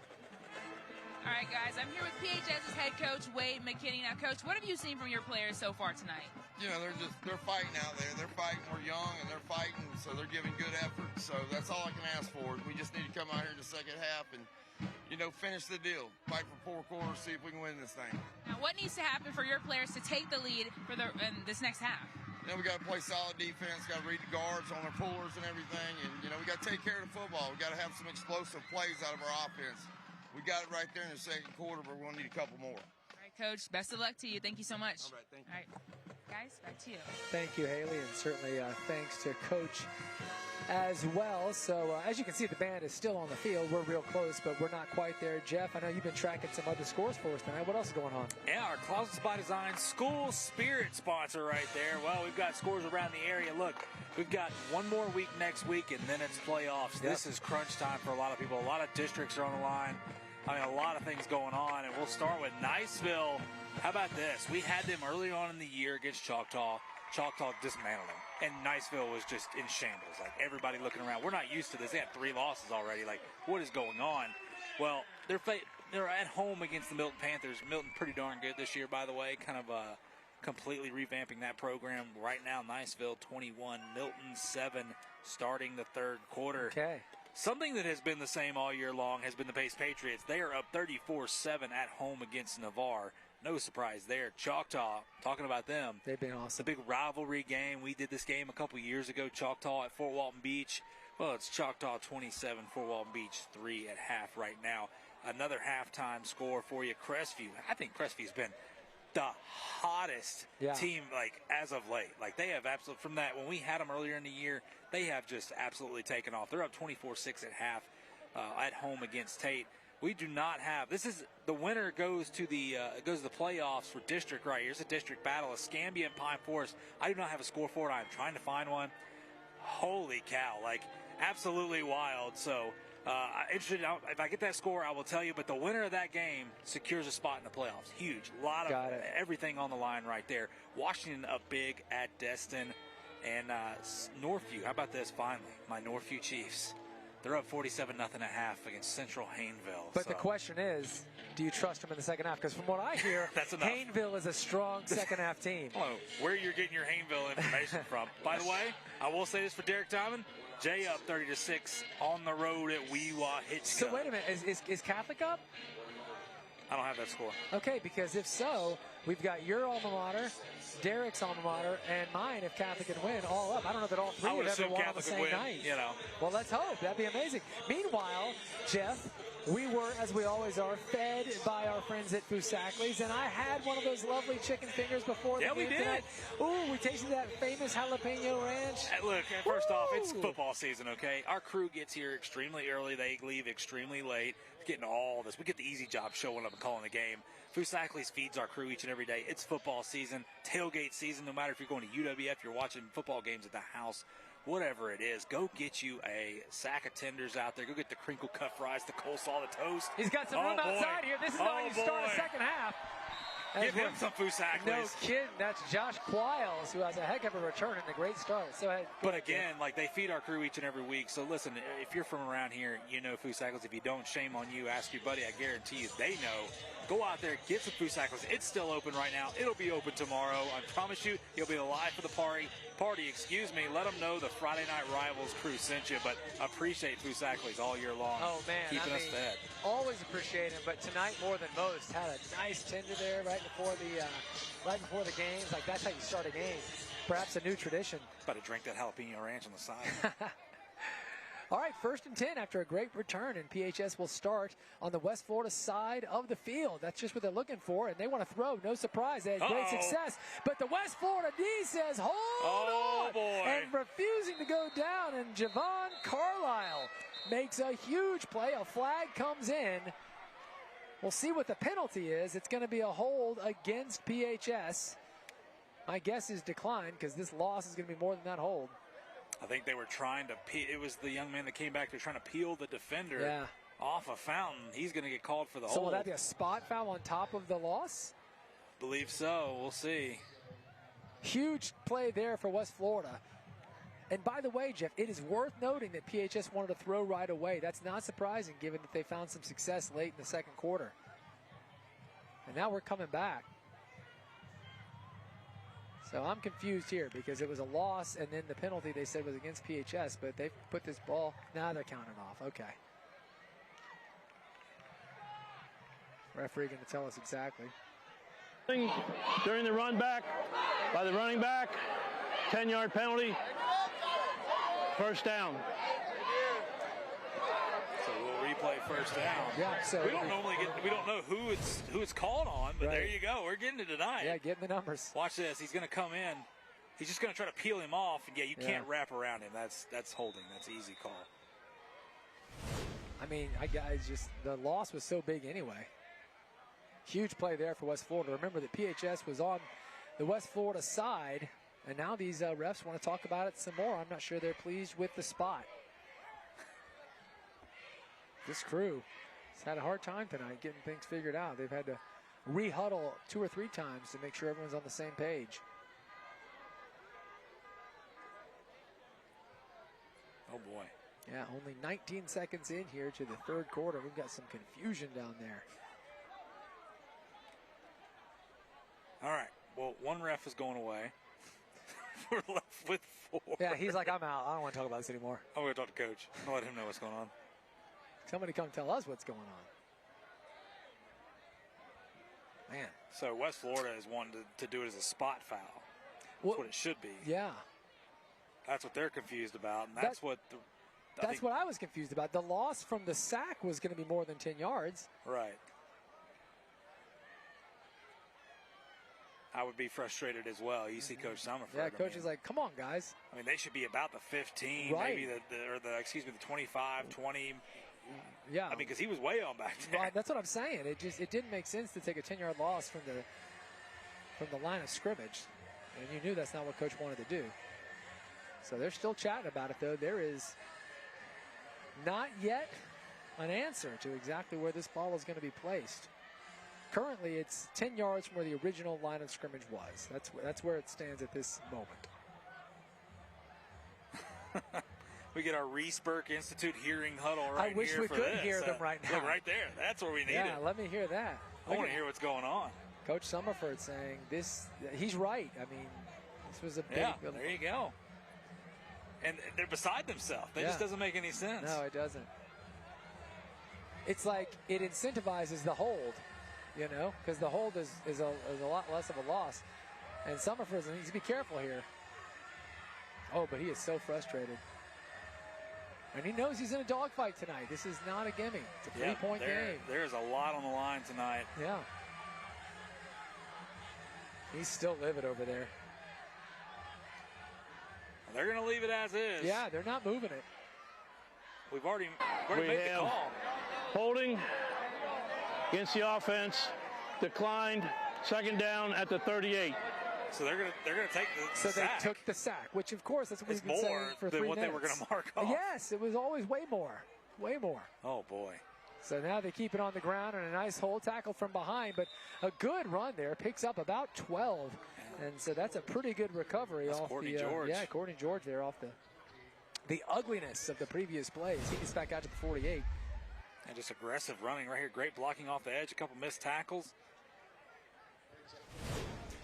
So that brings up third down and still a ways to go. About 13. They need to get down to the 38-yard line on the other side here. West Florida's defense is playing strong so far. They need a big stop here, though. And there's going to be another flag is down. Going to be another hold. Yes, indeed. Ultimately just thrown out of bounds there by Fountain, but that's going to be a hold going against PHS. Yeah, West Florida will probably decline this. Yeah, make it fourth down. Get their hands back on the ball. Man, a rough start to the third quarter here. We've played 1 minute and 6 seconds, and there's been a lot of drama down there. And we've been here for about 20 minutes. Exactly. Yeah, most of the drama was from trying to figure out where they're going to put that ball. So, but they got it right ultimately. It was like fourth down. Okay. Fourth down and 13. What'd you look at me like that for? It's a good thing we don't have a camera on us up here with the facial expressions that we give each other. Dane Elliott is back. Dane has one of the plays of the night with a touchdown catch in the second quarter there. He'd love to make another highlight right now, and this is going to be another penalty. That was a good-looking punt. Not going to matter. Let's see what this call is. Be a snap infraction is what it should be from what they're calling. Procedure, offense, 5-yard penalty, still fourth down. So the referee down here at the bottom was talking about the way that the long snapper snapped it. He kind of shuffled to the side a little bit, and which would be a snap infraction. Nonetheless, got a false start here. All right, so still fourth down, and they're moving it back now. It's going to be fourth down at about 18, and that's good news for West Florida as the return team gets a shot at even better field position. Dane Elliott running off to the sidelines here. And we just going with all-out block? Yeah, they no longer have anyone back to receive the punt. They're going to try and go after this thing. They don't go anywhere near it. Good job to get rid of it. Yeah. Takes a nice bounce for PHS and down to about the 27-yard line. That worked out pretty well for the Tigers, I'd say. If that's where the punt went, Elliott would have never had a shot to get it anyway, so it ultimately didn't matter, but they weren't even going to try. So now for the first time here in the third quarter, the West Florida offense comes out onto the field, and Charles Benson there had a nice touchdown in the first half. Xavier Finley also played well. They had a few stars. Caldwell made a couple of nice plays. This offense left a lot of points on the board in the first half. Mm-hmm. It's a good point. All right, 1st and 10. West Florida going to keep it on the ground. Here's Benson, and he is such a workhorse. I mean, there was about 4 people who had him near the line of scrimmage, but he ends up picking up 7 or 8 yards. Tough to bring him down.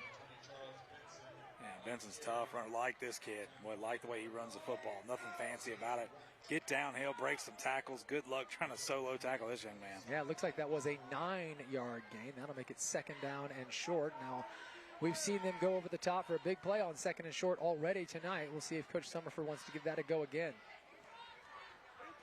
Gonna go up and under here. And nothing doing. No. Caldwell this time around not able to do anything with it. About 8 Tigers were there, ready to roll, and that's going to make it 3rd down now after a small loss. And they ran that trap play a few times tonight, had some success, but PHS, nothing doing. They blow that play up by, gets a penetration in the backfield right there. How about this? All right, so that'll make it 3rd and 4 after losing 3 yards on 2nd and 1. PA announcer says 3rd and 3. Let's go with that. Says home. Going to keep it on the ground here, Finley. And he's got a hole. He's able to fight back. Nice cut. Gets about 7. He only needed 3. So a Pensacola State College 1st and 10. Yeah, and again, we talked about this West Florida offense. Finley looking a little shaken up right there. Still hobbling. Finley's a tough runner, too. Again, little ankle tackle right there, but they like to possess the football. They like to eat that clock up. That's what they did in the first half to start off with a little bit. Obviously didn't score a couple times. But looks like back to offense as normal. So he's still out there. He was hobbling a little bit, but he's going to stay. He's going to throw it. That is nearly picked off. A heck of a play there. That's number 23 for the Tigers, Jordan Williams, with a really nice play. Woo, gosh, careful. And I tell you what I love about Jordan Williams, he doesn't try to intercept the pass because he knows he can't get there. If he tries to intercept that, the ball goes right by him. It's a catch. We're going down the field. Yep. Very unselfish play by Williams. Love it. Yep. Knew he couldn't catch it, but he could knock it down, which he did. So 2nd and 10 now after the incompletion there and the fine play from Williams. West Florida at the 43-yard line on their own side here. 9:08 to go in this 3rd quarter. Another. It's well done. Cutting back, and that's going to be a 1st and 10 and then some as Charles Benson has another big run from scrimmage, and he's turning into the star of the night. The chains will move. They cross midfield. Yeah, kind of what we thought. It was going to be a heavy workload for Benson, and, boy, he is just so tough to bring down. Yeah, he is. Said that just a moment ago, and it took about 4 of them. But those chains move from Pensacola State College down to the 46-yard line now. And, again, we've said this. West Florida has moved the ball all night. They don't have as many points. As you said, they left some on the table. This time Finley's going to keep it. Fakes the handoff, gets out wide, picks up maybe a yard. Good pursuit there from PHS. Not a big gain right there. About a yard, it looks like, maybe 2. Again, but this West Florida's done this all night, and then when it gets in the red zone or it gets crunch time right there, that PHS stands tall. They find a way, they bend, but they don't break. That's right. That's exactly what we've seen tonight. But saying all that, West Florida does have the lead right now. 17-14 is our score. Oh, and we've got some movement here. Yes, indeed. 5 gimme yards. You know, we saw PHS get called for encroachment. 5-yard penalty. 1st down. 3 times in like the first 6 plays from scrimmage tonight, and then they quieted that down, but now we see it again. So the free 5 puts him down at the 40-yard line. It's actually 2nd down. Just the referee said 1st. Gotcha. So 2nd down and 5 after the penalty. Going to throw it. They've had success with that play all night long, and this time it's Javon Capel who hauls it in. Another Pensacola State College 1st down, and that specific play, Jeff, has worked all night. Yeah, we've seen Caldwell run that play. We've seen Elliott run that play, and now Mr. Capel. It's a 10-yard gain. Pensacola State College 1st and 10, now down at the 30-yard line.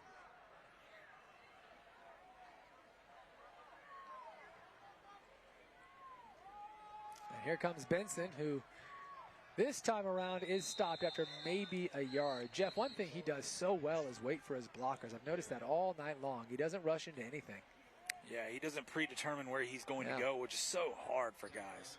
I mean, a lot of these young backs, a lot of backs in general in high school, obviously there's a play design where whether you're going to go A gap, B gap, C gap, you know where you're going.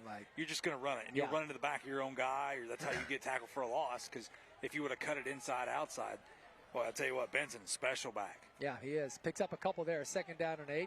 And this time they're going to throw that same play, and it's Dane Elliott.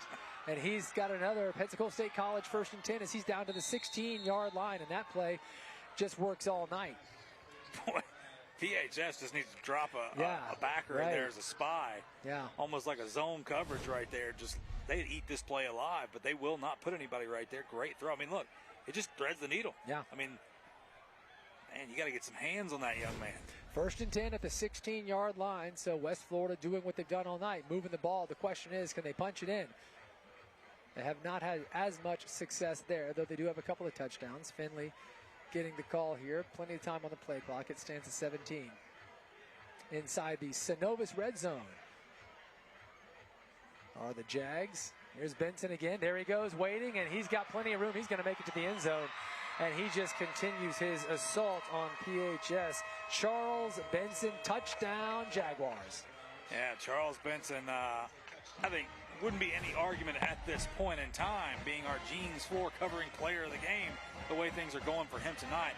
That's just too easy. Great job by the O-line up front. Just watches his blocks, finds an open hole, and he is off to the races. So a big moment there for West Florida. They needed that.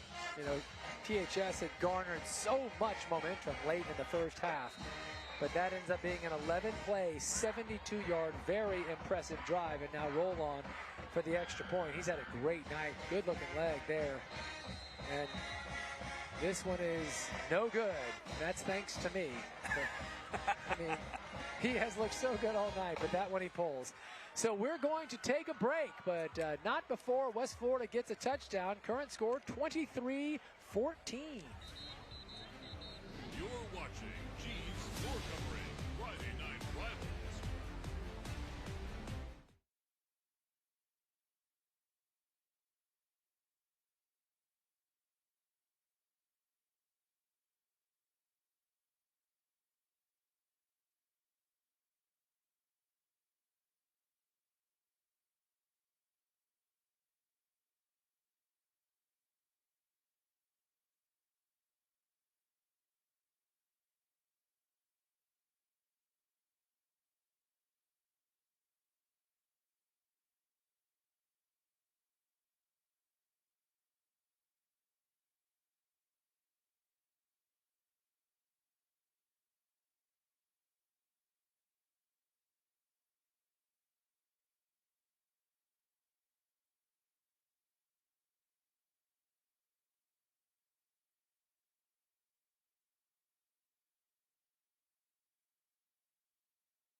Just as we come back, the kickoff, an over-the-shoulder catch there, and that's nicely done, and a heck of a return here as he had to reverse his momentum. That's a nice play by Jaden Teamer, the freshman.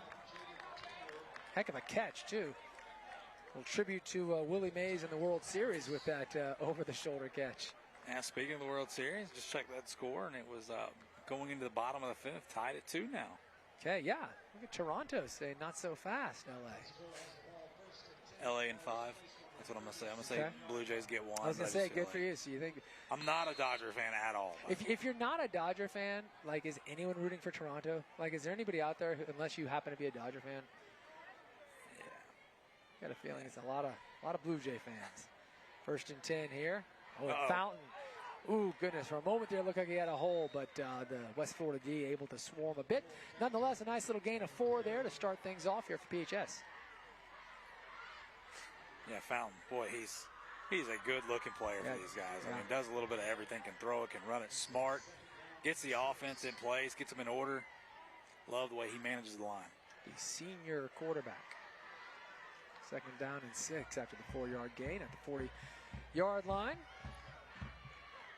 And this is Courtney George, and he goes back to the line of scrimmage. It'll be 3rd down and 6.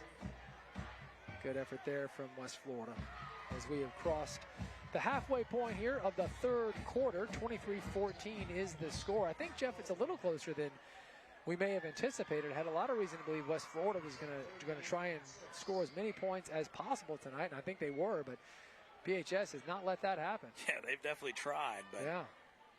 PHS coming out, playing with their hair on fire. Yeah, we know. Remember, West Florida has an outside shot at the playoffs, but they've obviously got to win the last 2 games. And importantly, they need to win this one big since PHS has a rough record. The win won't be that valuable unless they get a big win. This is thrown outside, and ultimately it's going to be just a little too much. The intended there was Kylan Eccles, but not able to pull it in. So that'll make it 4th down and 6. But even right there, I mean, Fountain trying to roll out, trying to allow some time. Guys open up down the field. He throws that football where there, realistically the chance of catching it was very, very slim, but only his man could even have a chance at it. Just smart play, live to fight another down. Okay. So with 4th down now, and looks like PHS is going for it on their own side of the field here at the 41-yard formation, line. but are they? But I don't. There's the punter. I was about to say, here what in it the comes. world? Okay, thank you. They got 5 seconds to get it off. Oh, look it's at a this. fake punt anyway. A direct snap to Fountain. West Florida's like, no, not happening.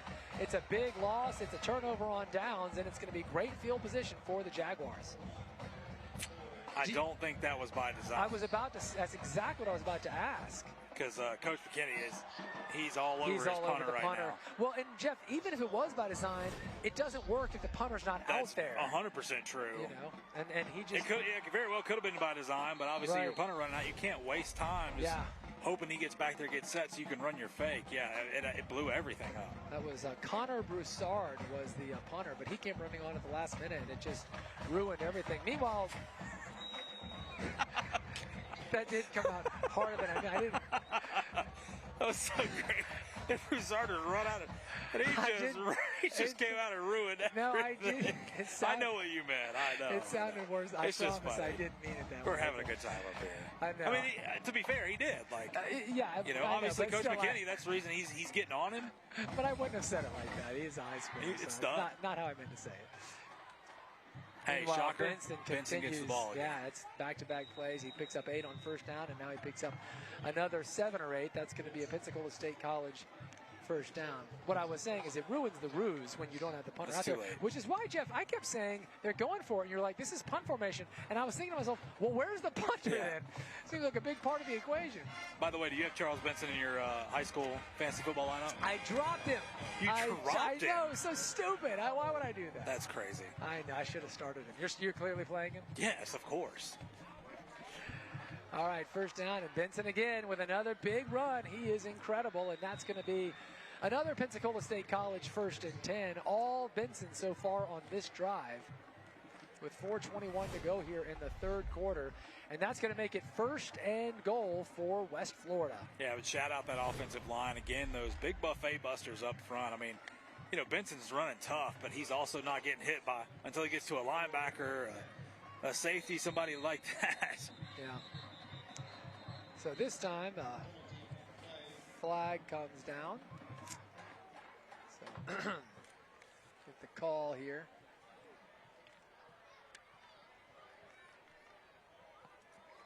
Yeah, get that mic on. You can know what's what here. Before he ruins it. 5-yard penalty, 1st down. Right. Before he ruins it. That's my new thing. So the penalty goes against PHS, and it was 1st and goal, but even closer now. Let's turn that mic off. Yeah, turn that thing off. My goodness. There we go. 1st and goal, and here comes Benson, who cuts back and makes a heck of an effort, and he gets into the end zone. Touchdown, Jaguars, and they are starting to pour it on now. That'll make it 29-14 with an effort here for the extra point coming up. Yeah, it'll be 30 as long as you don't jinx the kicker again I here. did it already. No, you know what? I guarantee you he makes this. All right, there it is. That's the Christian Garmin guarantee. Guaranteeing you he makes it. Have you ever, when you're doing weather, you ever guaranteed anything? No That's meteorologist a bold statement ever with weather. guarantees Yeah, anything. By the way, that's our Forrest Jordan and Associates. That's the generator guys. Touchdown. Boy, Forrest Jordan. Then you get Benson right here. Yeah, no kidding. He's their guy tonight. Okay. So now roll is on, and I'm guaranteeing a make. Here we go. It's the most pressure you got. Boom, there it is. right down Broadway. And that'll make it 30-14 West Florida. Haley Samples is here, and we're going to go to her now.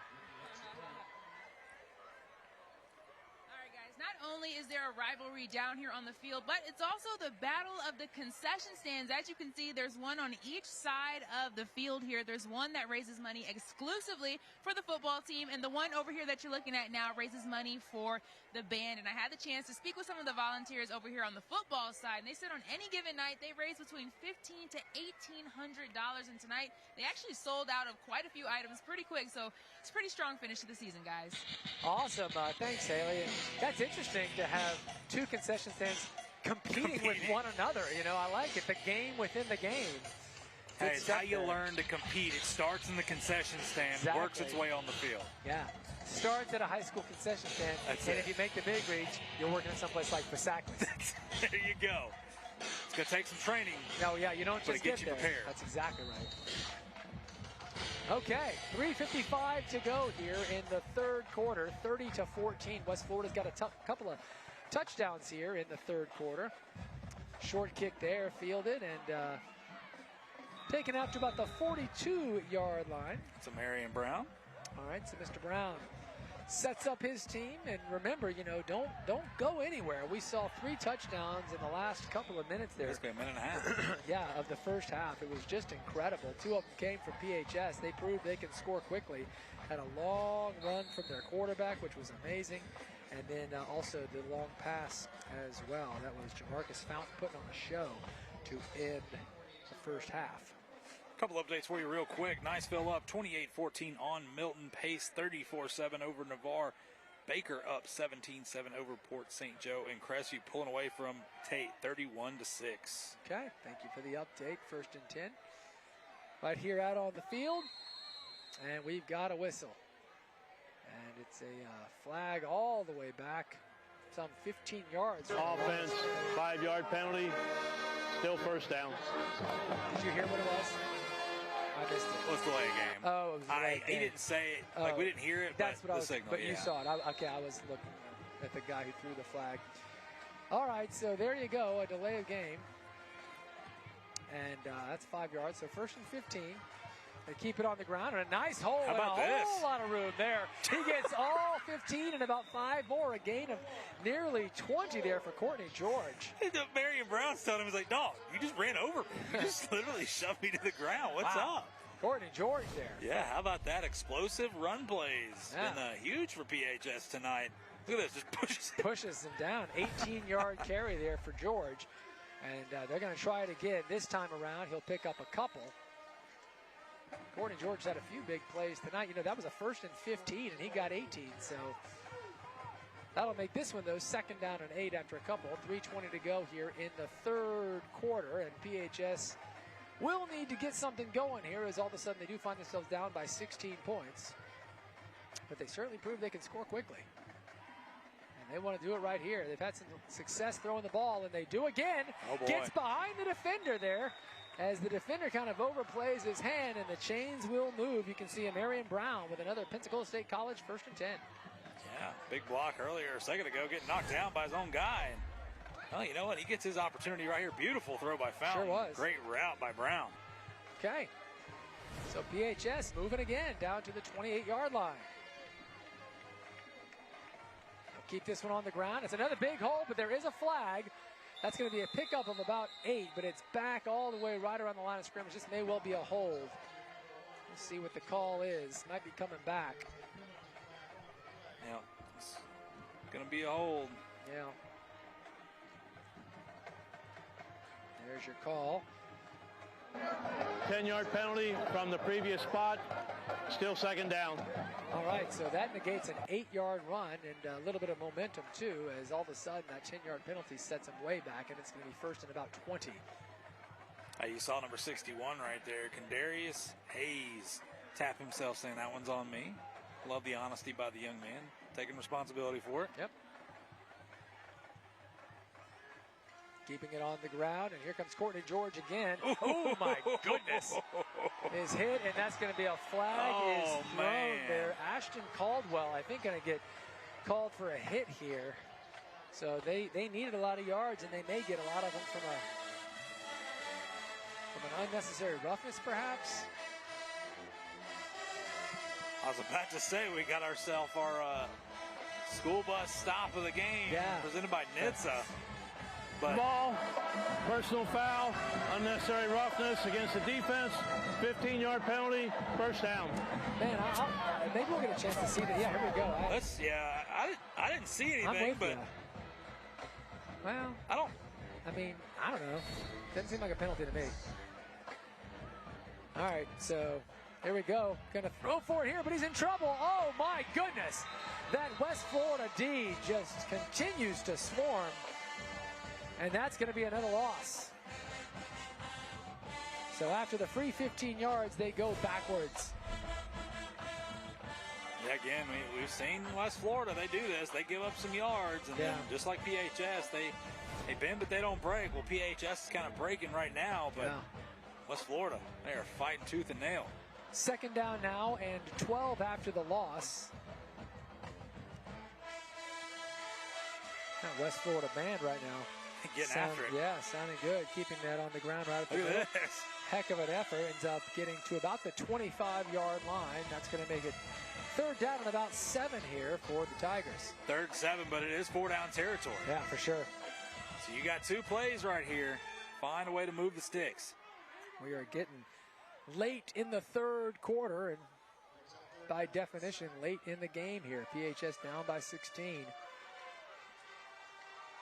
Third and 7, but we've got a whistle here. It's going to be a timeout, West Florida, as Coach Summerford wants to talk about things there with 1:25 to go. So we're going to keep it right here while they kind of work things out. And a reminder, of course, you know, tonight at 10:15 on WEAR, we've got prep football final for you with Steve Nissom. He's been holding down the fort from the studio all season long. He's working hard right now, I guarantee it, along with the entire crew for prep football final, putting together those highlights. So make sure to catch that tonight. Our game, I believe, will be over by then.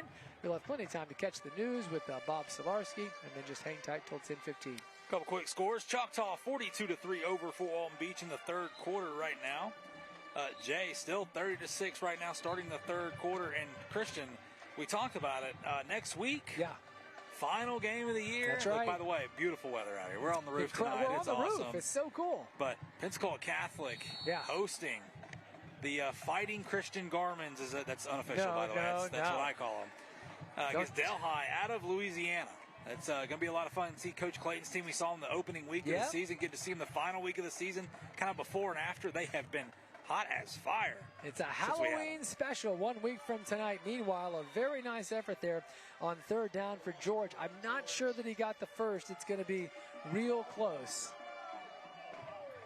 I think he is. I mean, he is right there. Is it a first down or not? Looks like they are not moving the sticks. No, it's He's so staying close. put. Yeah, it's fourth down and about a foot. I mean, it's about as close as you can be. But a big moment here. If PHS wants to stay in things here, they need to convert this fourth down. Meanwhile, West Florida with a chance for a big stop as we're down to 45 seconds left here in quarter 3. They're going to go in Wildcat again. This is their 2-point conversion play. High snap, but handled nicely, and it sure does. That's well done. Rashad Williams able to move the chains from Pensacola State College. So the gamble from Coach McKinney pays off, and PHS will maintain possession and keep on moving. Yeah, 33 seconds left. Could be the last play. Yeah, could be. We have not seen them throw much this quarter. You know, they did show a lot of success with that late in the second quarter, so I'd be on the lookout for a pass here. 22 seconds to go inside the Synovus red zone. Keeping it on the ground. Courtney George has some room out wide, and he's going to get in the end zone. Touchdown, PHS. So a capitalization of the Synovus red zone as Courtney George to the house. I mean, once again, Courtney George has played fantastic. They have had explosive run after explosive run after explosive run, and Courtney George has been a huge part of it tonight. And you see right there our Forrest Jordan and Associates touchdown, courtesy Mr. Courtney George. So one play after the fourth down conversion, they get the big touchdown there from George. And with 15.1 seconds to go, that was an 11-play, 63-yard drive from the Tigers. So we're going to go for 2. Back in the Wildcat. Williams back there. It worked for him. Little counter play. Works for him again. 30-22, and that will keep it, of course, a 1-touchdown/2-point conversion game. So this thing is not over yet. And right now, West Florida thinking, we got to win this. Forget about running up the score. We just got to make sure we get out of here with the W. Boy, oh boy. 15.1. We'll have some awards to give away, of course, at the end of the night, which is always a lot of fun. Here's another look at that 2-point conversion. They were not able to make the stop they needed here, Jeff. They could. Speaking of stop, the awards we give away, our player of the game, the Jeans floor covering, our Foul Airmaster sack of the game. We've got our school bus stop of the game presented by NHTSA. Again, stay tuned later tonight. After the game, we'll be highlighting the school bus stop of the game. The law in every state requires drivers to always stop for a school bus when the stop arm is out and the red lights are flashing. Again, that's our school bus stop of the game presented by NHTSA. And Christian, I will say it again, because this is not on script here. This is off script. Because it just frustrates me. We've seen videos of people getting injured and things. We've seen videos of people driving by buses when they're stopped and things like that. Folks, I promise you where you're going is not that important. Take a second, maybe take an alternate route if it's that big a deal. If that school bus arm is out, stop, please. Got us. So thanks to NHTSA for highlighting that message all season long. Glad to have them as part of the Friday Night Rivals show. And now the Jaguars going to get the offense back out on the field here with just over 15 seconds in the third quarter. Going to be an onside kick, but right into the hands. Worst guy to kick it to, by the way. That's the wrong person you want to kick it to. He was probably thinking, oh, sweet, here we go. But didn't try to run with it there. So, by the way, saw Benson that last drive there playing a little linebacker. So obviously this is 3A District 1. You know, this is not 6A where you've got a ton of guys on the roster and stuff. So a lot of guys. Football. I love it. Old Iron Man football. Yeah. When I was on the team, Jeff, I played the bench on both sides. Oh, I heard on basketball you played both offense and defense. Well, I played no defense. I can assure you, whoever told you that lied. You were out there, though. I was on the court. There, That's true. So Benson's carry of 2 there is the last play of the third quarter. We will step away. But, folks, if you've been with us this long, don't go anywhere. This is a real good game. 30-22. West Florida's up. They've got the ball. You're watching Gene's Floor Covering Friday Night Rivals.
The start of quarter number 4.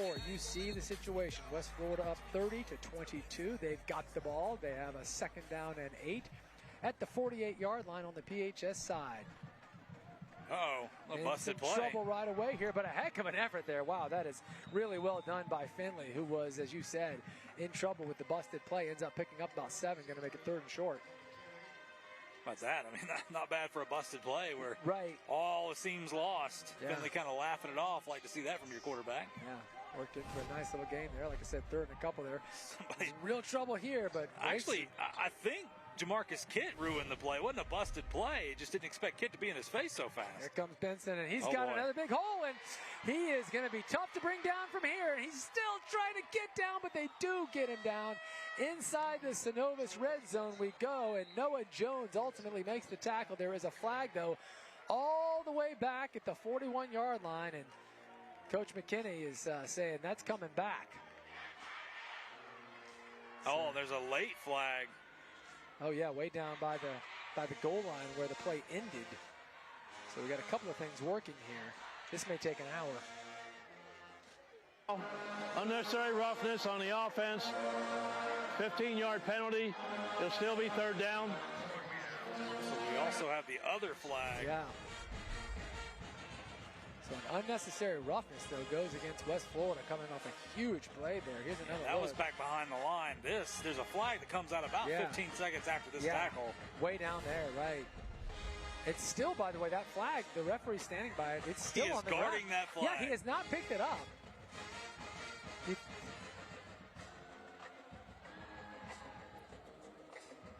So finally that flag gets picked up, and now the head official is saying, hold on, there's something else I didn't know about.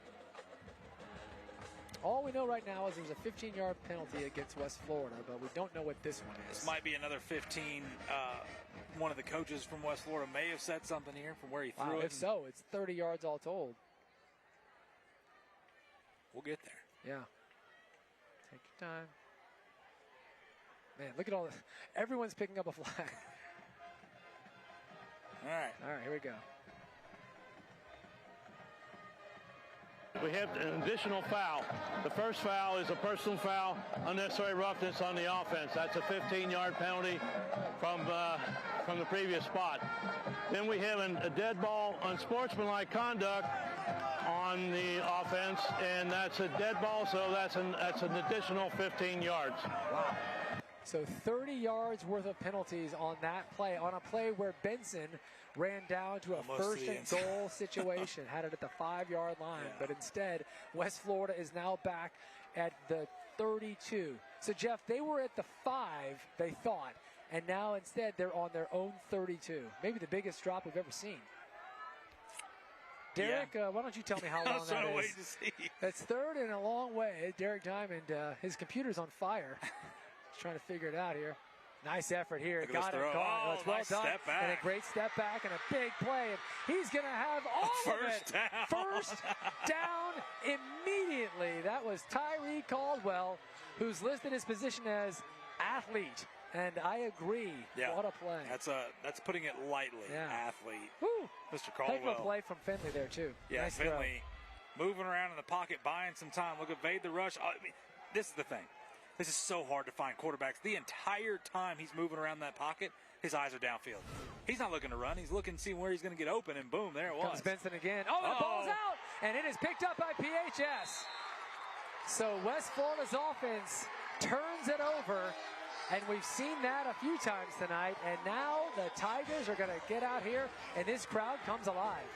Yeah, you got to love it, man. I mean, look, West Florida, big play. How about that? And Benson, again, another big rush. Yeah. And Benson, he's been nails tonight. I mean, you can't say anything negative about he's it. been awesome.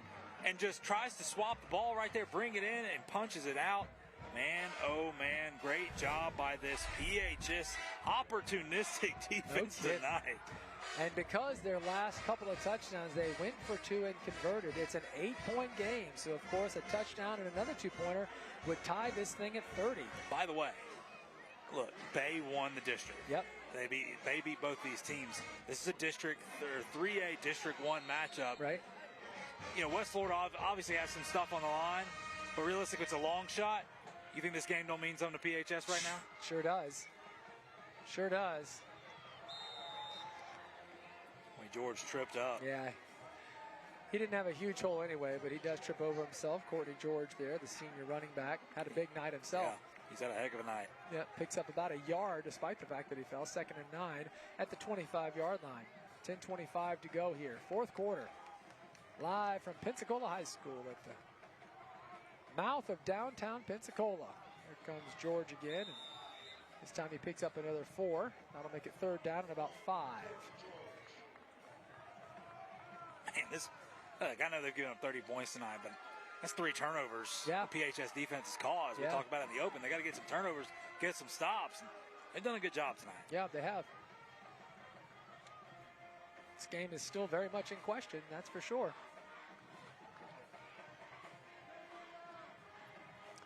Third down and about 5 here. Gonna throw this one. No, he's not. Breaks free and trying to get away from these pursuant West Florida defenders, but not able to do it. And that was Benson, who we keep talking about what a night he's having on the offensive side. That's a big tackle he made right there. Benson and then Zachary Smith assuring that Fountain doesn't get away. 4th down coming. Doesn't put a move, and I got to put a move on Benson. Yeah, Benson says, you know, I do those. I'm the one I know who does what the those moves. This is a big, obviously any 4th down's a big 4th down, but This obviously is you got huge. plenty of time. You're only down 1 score. You could punt it away and No, they're try not to play going some to. defense, but they're going for it. Coach McKinney wants to get it right here. Oh, and the pump fake, and ultimately it's a great effort, and it's going to be enough. Oh, boy. That is going to be a heck of an effort there my goodness. from Fountain, and he converts. Just enough. Just enough. Had to get to about the 34, got to the 35, and it is a Hampton Imports 1st and 10. What a conversion on 4th down. And the confidence and the momentum just continue to pour onto this home sideline of PHS. Stretching that ball out right there was the difference. That sure was. Heck of an effort there. All right, 1st and 10. The drive continues, keeping it on the ground here. And, oh, gosh. What an effort from Courtney George, who bounces off a couple of defenders. And it's another 1st and 10 out near the 50. You see Coach McKinney talked about it as a young team. They're battling. They're fighting out there. And this is it. I mean, look at them. This is a team that wants it. Boy, George just refuses to go down. Almost gets off that spin move. Ultimately down at the 47-yard line with 8:24 to go. And here he comes again. No, let's check that. Fountain keeps it. Fountain getting out wide. He's got a lot of room. Cutting back. Runs into his own guy. A flag is down at the 43-yard line. A huge play. I believe they're going to get Marion Brown for holding. Oh, man. But boy, how much fun was that? Yeah. Fountain ultimately runs into his own man, or he might have been in the end zone. Of course, the penalty means it will not matter. Yeah, let's get the call here and see officially what happened. But they're all coming back. Offense during the run, be from the spot of the foul since it's in front of the line of the scrimmage. 1st down. All right, so 10-yard penalty. It's a spot foul, and that'll make it 1st down and 9. And you see it fly by your screen right there. That was the hold. Yeah. 8:10 to go. PHS down a touchdown and a 2-point conversion. And here he goes again. It's Courtney George, who is tough to bring down. He's got a whole lot of yards. A huge gain down to the 27-yard line. Hampton Imports 1st and 10. Oh, my. Yeah, you're not kidding. Oh, my is right. This is turning out. Obviously, we What got a a lot of game. football left, but this is turning out to be our best game of the year. Agreed. So and far. Look, we started out the year with the overtime game with Milton and Crestview. Right. Watch this. It's, George. This time around. George is going to be tired. Not able to do it. Yeah. Goodness He's gracious. like, come on, coach. Give me a sec. He definitely don't want to come out. So that time it's no harm, no foul. It'll be 2nd down and 10. That is a tough young man right there.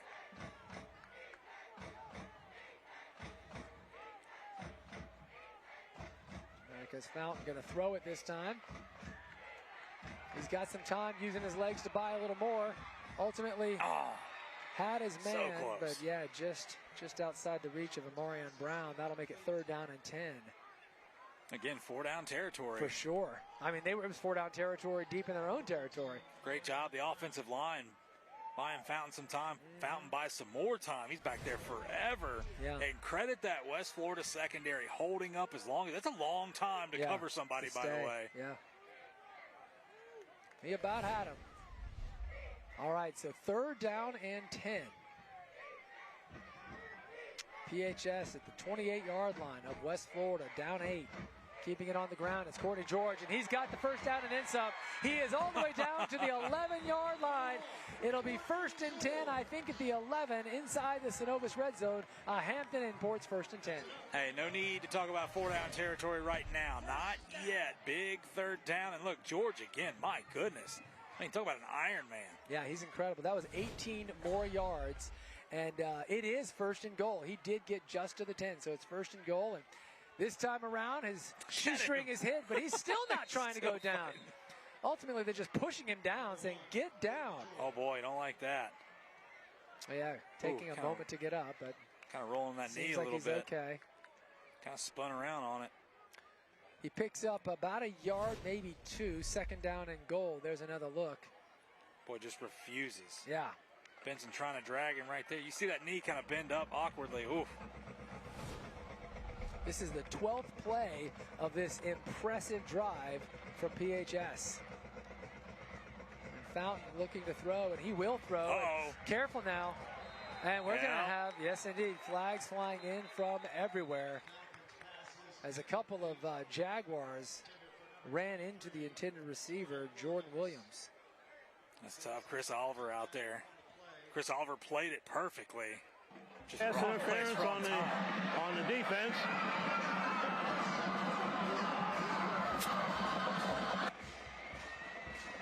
All right. Pass interference on the defense. You heard it. And 6:09, looks like we're going to take a water break. So, folks. 4-yard line. Second down. We will step away for just a moment, take another look, and when we come back, exciting times.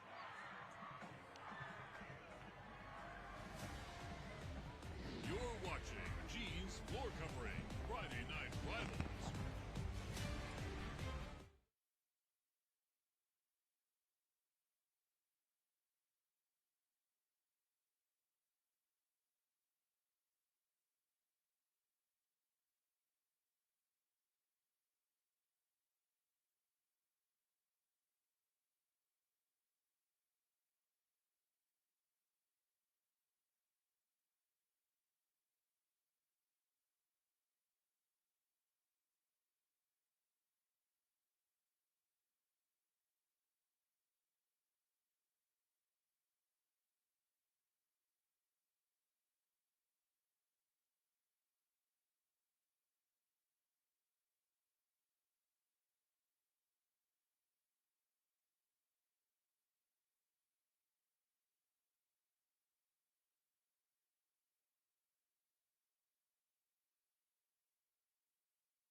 Here we go, folks. Second down and goal. PHS. Go back out of the Wildcat. We've seen this work all night long, and this time it just short, about a yard short. A half yard short. That was Rashad Williams who took the direct snap. That's been a successful play for them, but couldn't quite get in.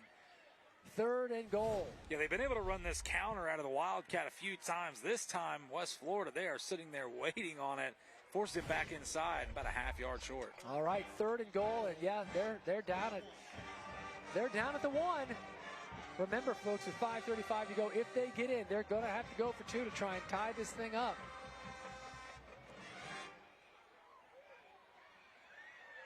Here we go again, and here goes West Florida, makes the stop.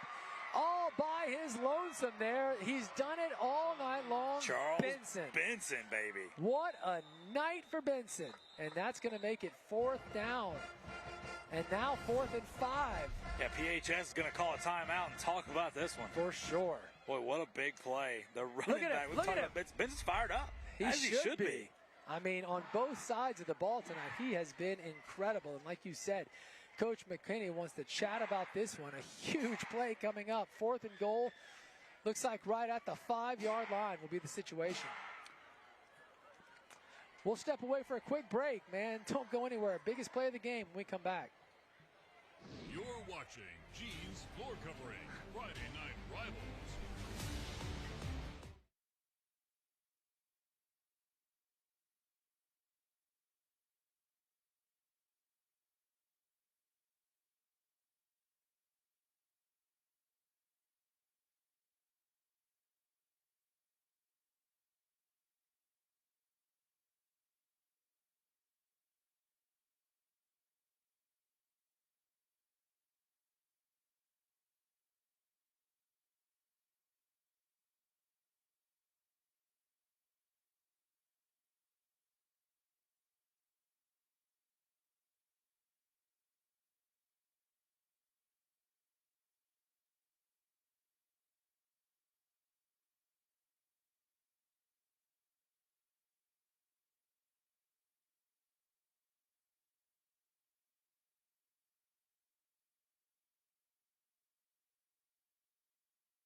4th and goal. Biggest play of the game right here. PHS down 8 late in the 4th. Gonna roll out. He's got some room. Ultimately, he's gonna have to get rid of this thing. He does, and it's knocked down, and that is going to be a turnover on downs as the West Florida D does not give him an option. He just couldn't find anyone. Again, how many times does Caldwell, whether it's offense, defense, come up big? Holy cow, none better than right there. Does not bite, does not go after Fountain. He stays put, understanding what's on the line, understanding he's going to have to throw it to get it in here. Yep. Look at this right here. Just sits, reads it. Beautiful. Man. Okay, so with 5:07 to go, still a lot of football left. Remember that we saw 3 scores in under a minute and a half late in the first half. So West Florida backed up here inside their own 5, but a big play to start this drive. And that's a good way to get things going for Finley as he gets a Hampton Imports first down. The chains move and a little breathing room, Jeff. Yeah, and expect West Florida to do this over and over and over. They'll try to milk all 5 minutes off this clock. Yeah. Force PHS to use their 2 timeouts and find a way to put some points on the board and put the dagger in this one. That would be the way to do it. Like you said, first things first, they want to get them to use those timeouts. And getting first downs on first down is a nice way to get it going. Boy, Finley all by his lonesome there. Yep. Watch for this little trap play they'll run with Caldwell. Play clock at 10. It looks like West Florida is going to let this thing roll down as much as they possibly can here. Down to 7. Ready to go now. Down to 4. Get the play off. And there it is. They do that same little play we've seen all night. Nothing gained, maybe a yard max. And after PHS, you see the young man right there, Jordan Williams, trying to get in his face. Chill, don't give him an easy first down. Don't give him any reason to throw a flag right there. Keep your composure. Get a big stop here. So a pickup of about 2, and now at the 19-yard line, it'll be 2nd down and 8 here. 3:57 to go. Play clock at 22. Remember, West Florida going to use as much of this play clock as they can. Not even sure why they'd line up just yet. With 15, they snapped the ball. There was 15 seconds left. Finley going backwards, trying to find some room. Ultimately, he's safe. Dangerous play there. 3rd down coming up. The biggest 3rd down of the game, too. No doubt. Oh, my. Yeah, huge chance here. They snapped that ball with 15 left on the play clock. Yeah, and just credit PHS. There was just nowhere for him to go. He runs back trying to find something. Yeah. And continue. Hey, that PHS defense continuing to fight. 3:18 to go in the game. Play clock at 22. Finley, down. Finley walked to the band over there and told them to quiet down, quit playing while we're on offense. Hey, come on, guys. I've never seen that before. Play clock's at 10. Game clock at 3 minutes. Okay, 3rd down. And he's got some room, and he's got the first down and then some. A huge conversion. He's still going. Finley all the way out to the 46-yard line. That is a huge play for the Jaguars. And guess what? Even better, 40 more seconds get to roll off because he fell down before he went out of bounds. Yep. That's a smart player. A 25-yard gain on 3rd and 6, and PHS knows they're in real trouble now. They need a turnover. Man, oh man, you saw right there, 21. Xavier Anderson had a chance at him, prevented him from getting that first down. Couldn't get his mitts on him. So wisely goes out of bounds. Play clock at 12. Boy, it kind of feels like one more first down. Yeah, could be it. Puts this away. PHS does still have a couple of timeouts. Finley just going to keep it, like you said, Jeff. Expect more of this. Yeah, you Picks up a couple. You got to call a timeout here. Yeah, you're going to have to use them. Short gain on first down. Yeah, there we go. There's the timeout called with 2:12 to go. He did pick up a couple there. Well, what a game. Yeah, this has been awesome. PHS, though, is in some real trouble now with the amount of time left in this game and just down to 1 timeout. Jeff, like you said, if West Florida can get 1 more first down, they'll be able to go into victory formation and get out of here with a win. Although we said off the top, Jeff, a win tonight for them really may not be enough. I mean, they still have a small chance at playoff contention, but they needed to beat this PHS team with a record of 1-7. Handily. Yeah. Yeah, I mean, decisively, where you left no doubt on the field. Now you're in a dogfight where you're just trying to win. Game's not over. You know, and that's what's so important, you know, when guys look at it, and you never downplay records because everybody lines up the same. You know what I'm saying? So PHS is a good ball club. You see, they went through some struggles, but I guarantee you PHS plays like this all year long. I mean, it's a much different record that we're talking about at 1-7. Yeah, they looked real good tonight, no doubt about it. A couple scores for you real quick. Niceville looks like about to pull the upset off at home over Milton, 38-21. A few minutes left in the fourth there. Pace, Navarre fighting back a little bit. Pace 34, Navarre 21. Washington all over Destin, 42-7. Wildcats taking down the Sharks. And a 38-6 final. Crestview over Tate. Bulldogs keep it going. Second down now, and 7 with 2:12 to go. PHS down to their last timeout. Here's Benson, and he has got the first down, and that may be about all it needs. PHS will likely call their last timeout. They did, so now they're out of them.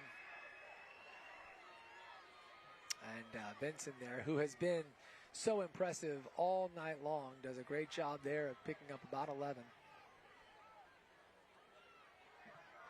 PHS now out of timeouts. They cannot stop the clock. They've got to get a turnover. So it's just a matter now of if it's Finley or Benson carrying this ball. Might just keep it with Finley and don't even take the chance of actually handing it off.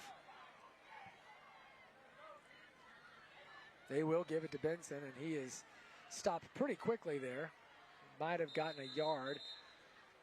At this point, I would not be surprised if PHS ripped the ball out. Yeah. I mean, they've ripped a couple out tonight. Yep, they have. Yeah, they've had some big plays. So it's down to 1:20. The play clock is at 30 right now. So West Florida can get this thing down to about 51 seconds left, run one more play, and then that will be it. Unless PHS gets a turnover, this thing's about to end. I'll tell you what, and man, PHS fought their tails off tonight. Incredibly. I mean, remember, they were down 3-0 most of the first half. Yeah. Then they were down 10-0, and it thought, well, they're in some trouble. But they quickly fought back. We had a 14-17 score at the half, and it's been a dogfight ever since. Here's Benson, who's going to get stopped after, again, maybe a yard, maybe not even that. But that'll end up being, I think they'll have to run one more play. PHS will call their final timeout. Oh, I'm sorry. I thought they already had. Okay, that's my apologies. I thought they had used their final timeout. It was 17-6 because remember PHS Right. scored, Yeah, and then West Florida drives right back down, scores again, and you're getting the feeling, okay, this is kind of what we're thinking was going to happen, and then PHS goes down and scores against a two-point conversion. And it's 17-14. So that was amazing. A lot of fight, a lot of grit out of both teams tonight. You know, both teams have been tested. West Florida probably had an idea they were going to roll in here and kind of comfortably win. PHS, you know, you come into the game 1-7. It's hard. I mean, for a mindset like that for those guys and the tradition and the pride that these guys have, they came out and they played their tails off tonight. Had an opportunity, a couple plays here or there. Could have made a difference in the game, but it's like they're going to come up short tonight. I think the Jaguars did think, you know, this. They could win this one, maybe even handily, like you said a moment ago. Remember, they're 4-4.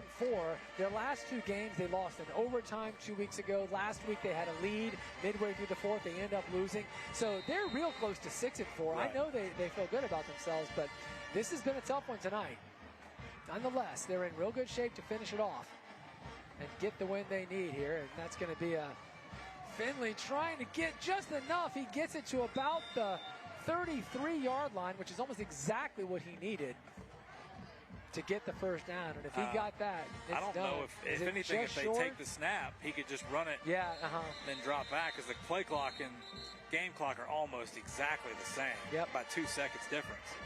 Antonio McCorvey is down. We've actually seen him injured tonight earlier in the game, and now he's down again. So it is fourth down, by the way. They did stop him just short. Got a second here. Obviously, coming up after the game, we've got our trophy ceremony presented by Award Masters. Appreciate them. That's the hardware. Then the real awards come up here with us. The school bus stop of the game presented by NHTSA. And we've got the Jeans Floor Covering Player of the Game and the Boutwell Air Masters Sack of the Game. Not to mention, Christian, next week, big game at your alma mater, Pensacola Catholic, hosting Del High. Cat High. Excited to see Coach Bobby Clayton's squad. I mean, they've been on fire lately. And not only that, you've got some more action after the game tonight and next week, too. Prep Football Final. That's right. Tonight at 10:15 on WEAR with Steve Nissom. We've been giving you all these scores throughout the course of the evening. And, of course, the crew there for Prep Football Final is getting video of all those games. So we're going to show you some of those highlights coming up later. Don't forget that. Current time is 9:41. So our game obviously should be done well before then. Catch the news with Bob at 10. And then here comes Steve at 10:15. Clock is rolling here. And they are lining up. So we're not even going to see another play. And your final score is going to be 30-22 as West Florida comes in here and gets the win they needed. They didn't win by maybe as many points as they wanted, but that's okay. Remember, their playoff hopes are alive. It's an outside shot. They need some help, but they're still in it. They had to win tonight. They've got to win next week, and they get the win tonight. So congratulations to West Florida, and certainly an impressive night for the home team here on senior night. Pensacola High School. We are going to step away, but as Jeff said just moments ago, we've got some trophies and some prizes to give away, and we're going to do that when we come back. You're watching G's Floor Covering Friday Night Rivals.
Endurance wasn't pretty, but our guys outplayed them in the end, made plays when we had to, and I think that was the key of the game. Now, you guys are taking this victory on the road tonight. What does that mean for you and your players?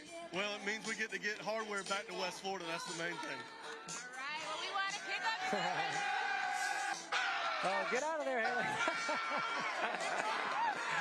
You heard Coach asking for that hardware. I love it. So congratulations to Coach Summerford and the West Florida Jaguars as they move to 5-4. And Jeff, as you said, that's just the beginning of the celebration. We've got some more stuff to give away.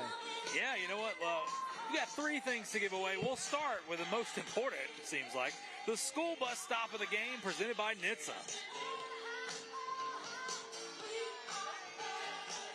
This is the school bus stop of the game, presented by NHTSA. Always remember to stop when the school bus arm. There was plenty of stops we could go with, and by the way, this got called for a 15-yard penalty, and I want to go ahead and say right now, Courtney George, young man, number 1 for PHS right there, getting blown up. You had a heck of a game, young man. I'm sorry to put you on blast like this, but I tell you what, that was a heck of a hit right there, a little shove. Not sure where the 15 yards comes from. Maybe the helmet's touched. I don't really know. I don't really care at this point. NHTSA gets our school bus stop of the game, courtesy of that West Florida Jag defense. Well, we got the sack of the game presented by Boutwell Air Masters, and there was a few sacks tonight. But this one right here, it's just kind of, look, Fountain got away from pressure all night long. Yeah. You know, he was under duress quite a few times, bought time with his legs. His offensive line did a good job at times tonight, but sometimes they just brought the house, and there was no answer. Mr. Fountain, by the way, give shout-outs. You played a heck of a game as well, but I'm sorry, you're a part of our Boutwell Airmasters sack of the game, again, courtesy of a host of Jags. And finally, the most important, Christian, I think this one was, look, there's a couple guys we could give it to. This one was fairly easy in our minds. Yep. It's our Jeans floor covering player of the game, none other than Mr. Benson. Are you surprised? He was so good. Charles Benson all night long. Let me get the secondary player of the game, Derek Diamond, with the stats up here. First quarter, 5 carries, 28 yards. Okay. Second quarter, 5 carries, 60 yards with a touchdown.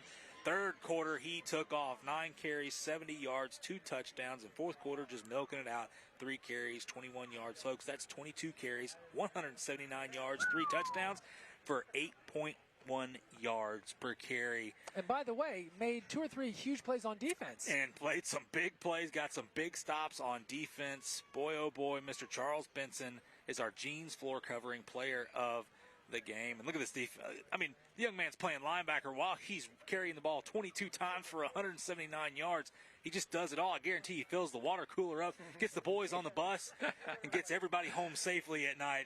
Mr. Benson, well-deserved Jeans floor covering player of the game tonight. Very good. Thank you, Jeff. Congratulations to all of those winners. Congratulations to West Florida, and a fine showing tonight from Pensacola High School. It has been fun. This is actually my last game of the season, but this is not the last game for our show. We will be at Catholic High School 1 week from tonight.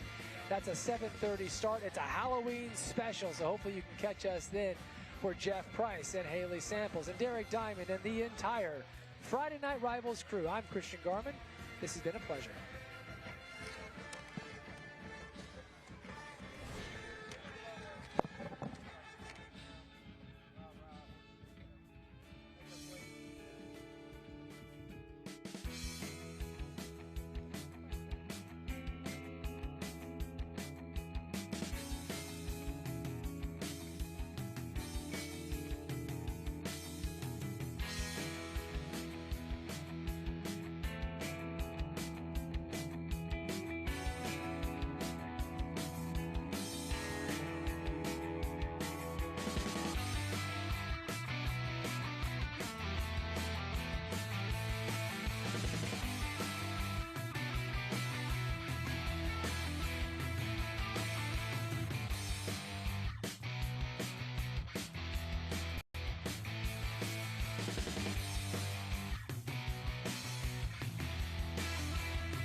Closed captioning for Friday Night Rivals is sponsored by Baptist Healthcare.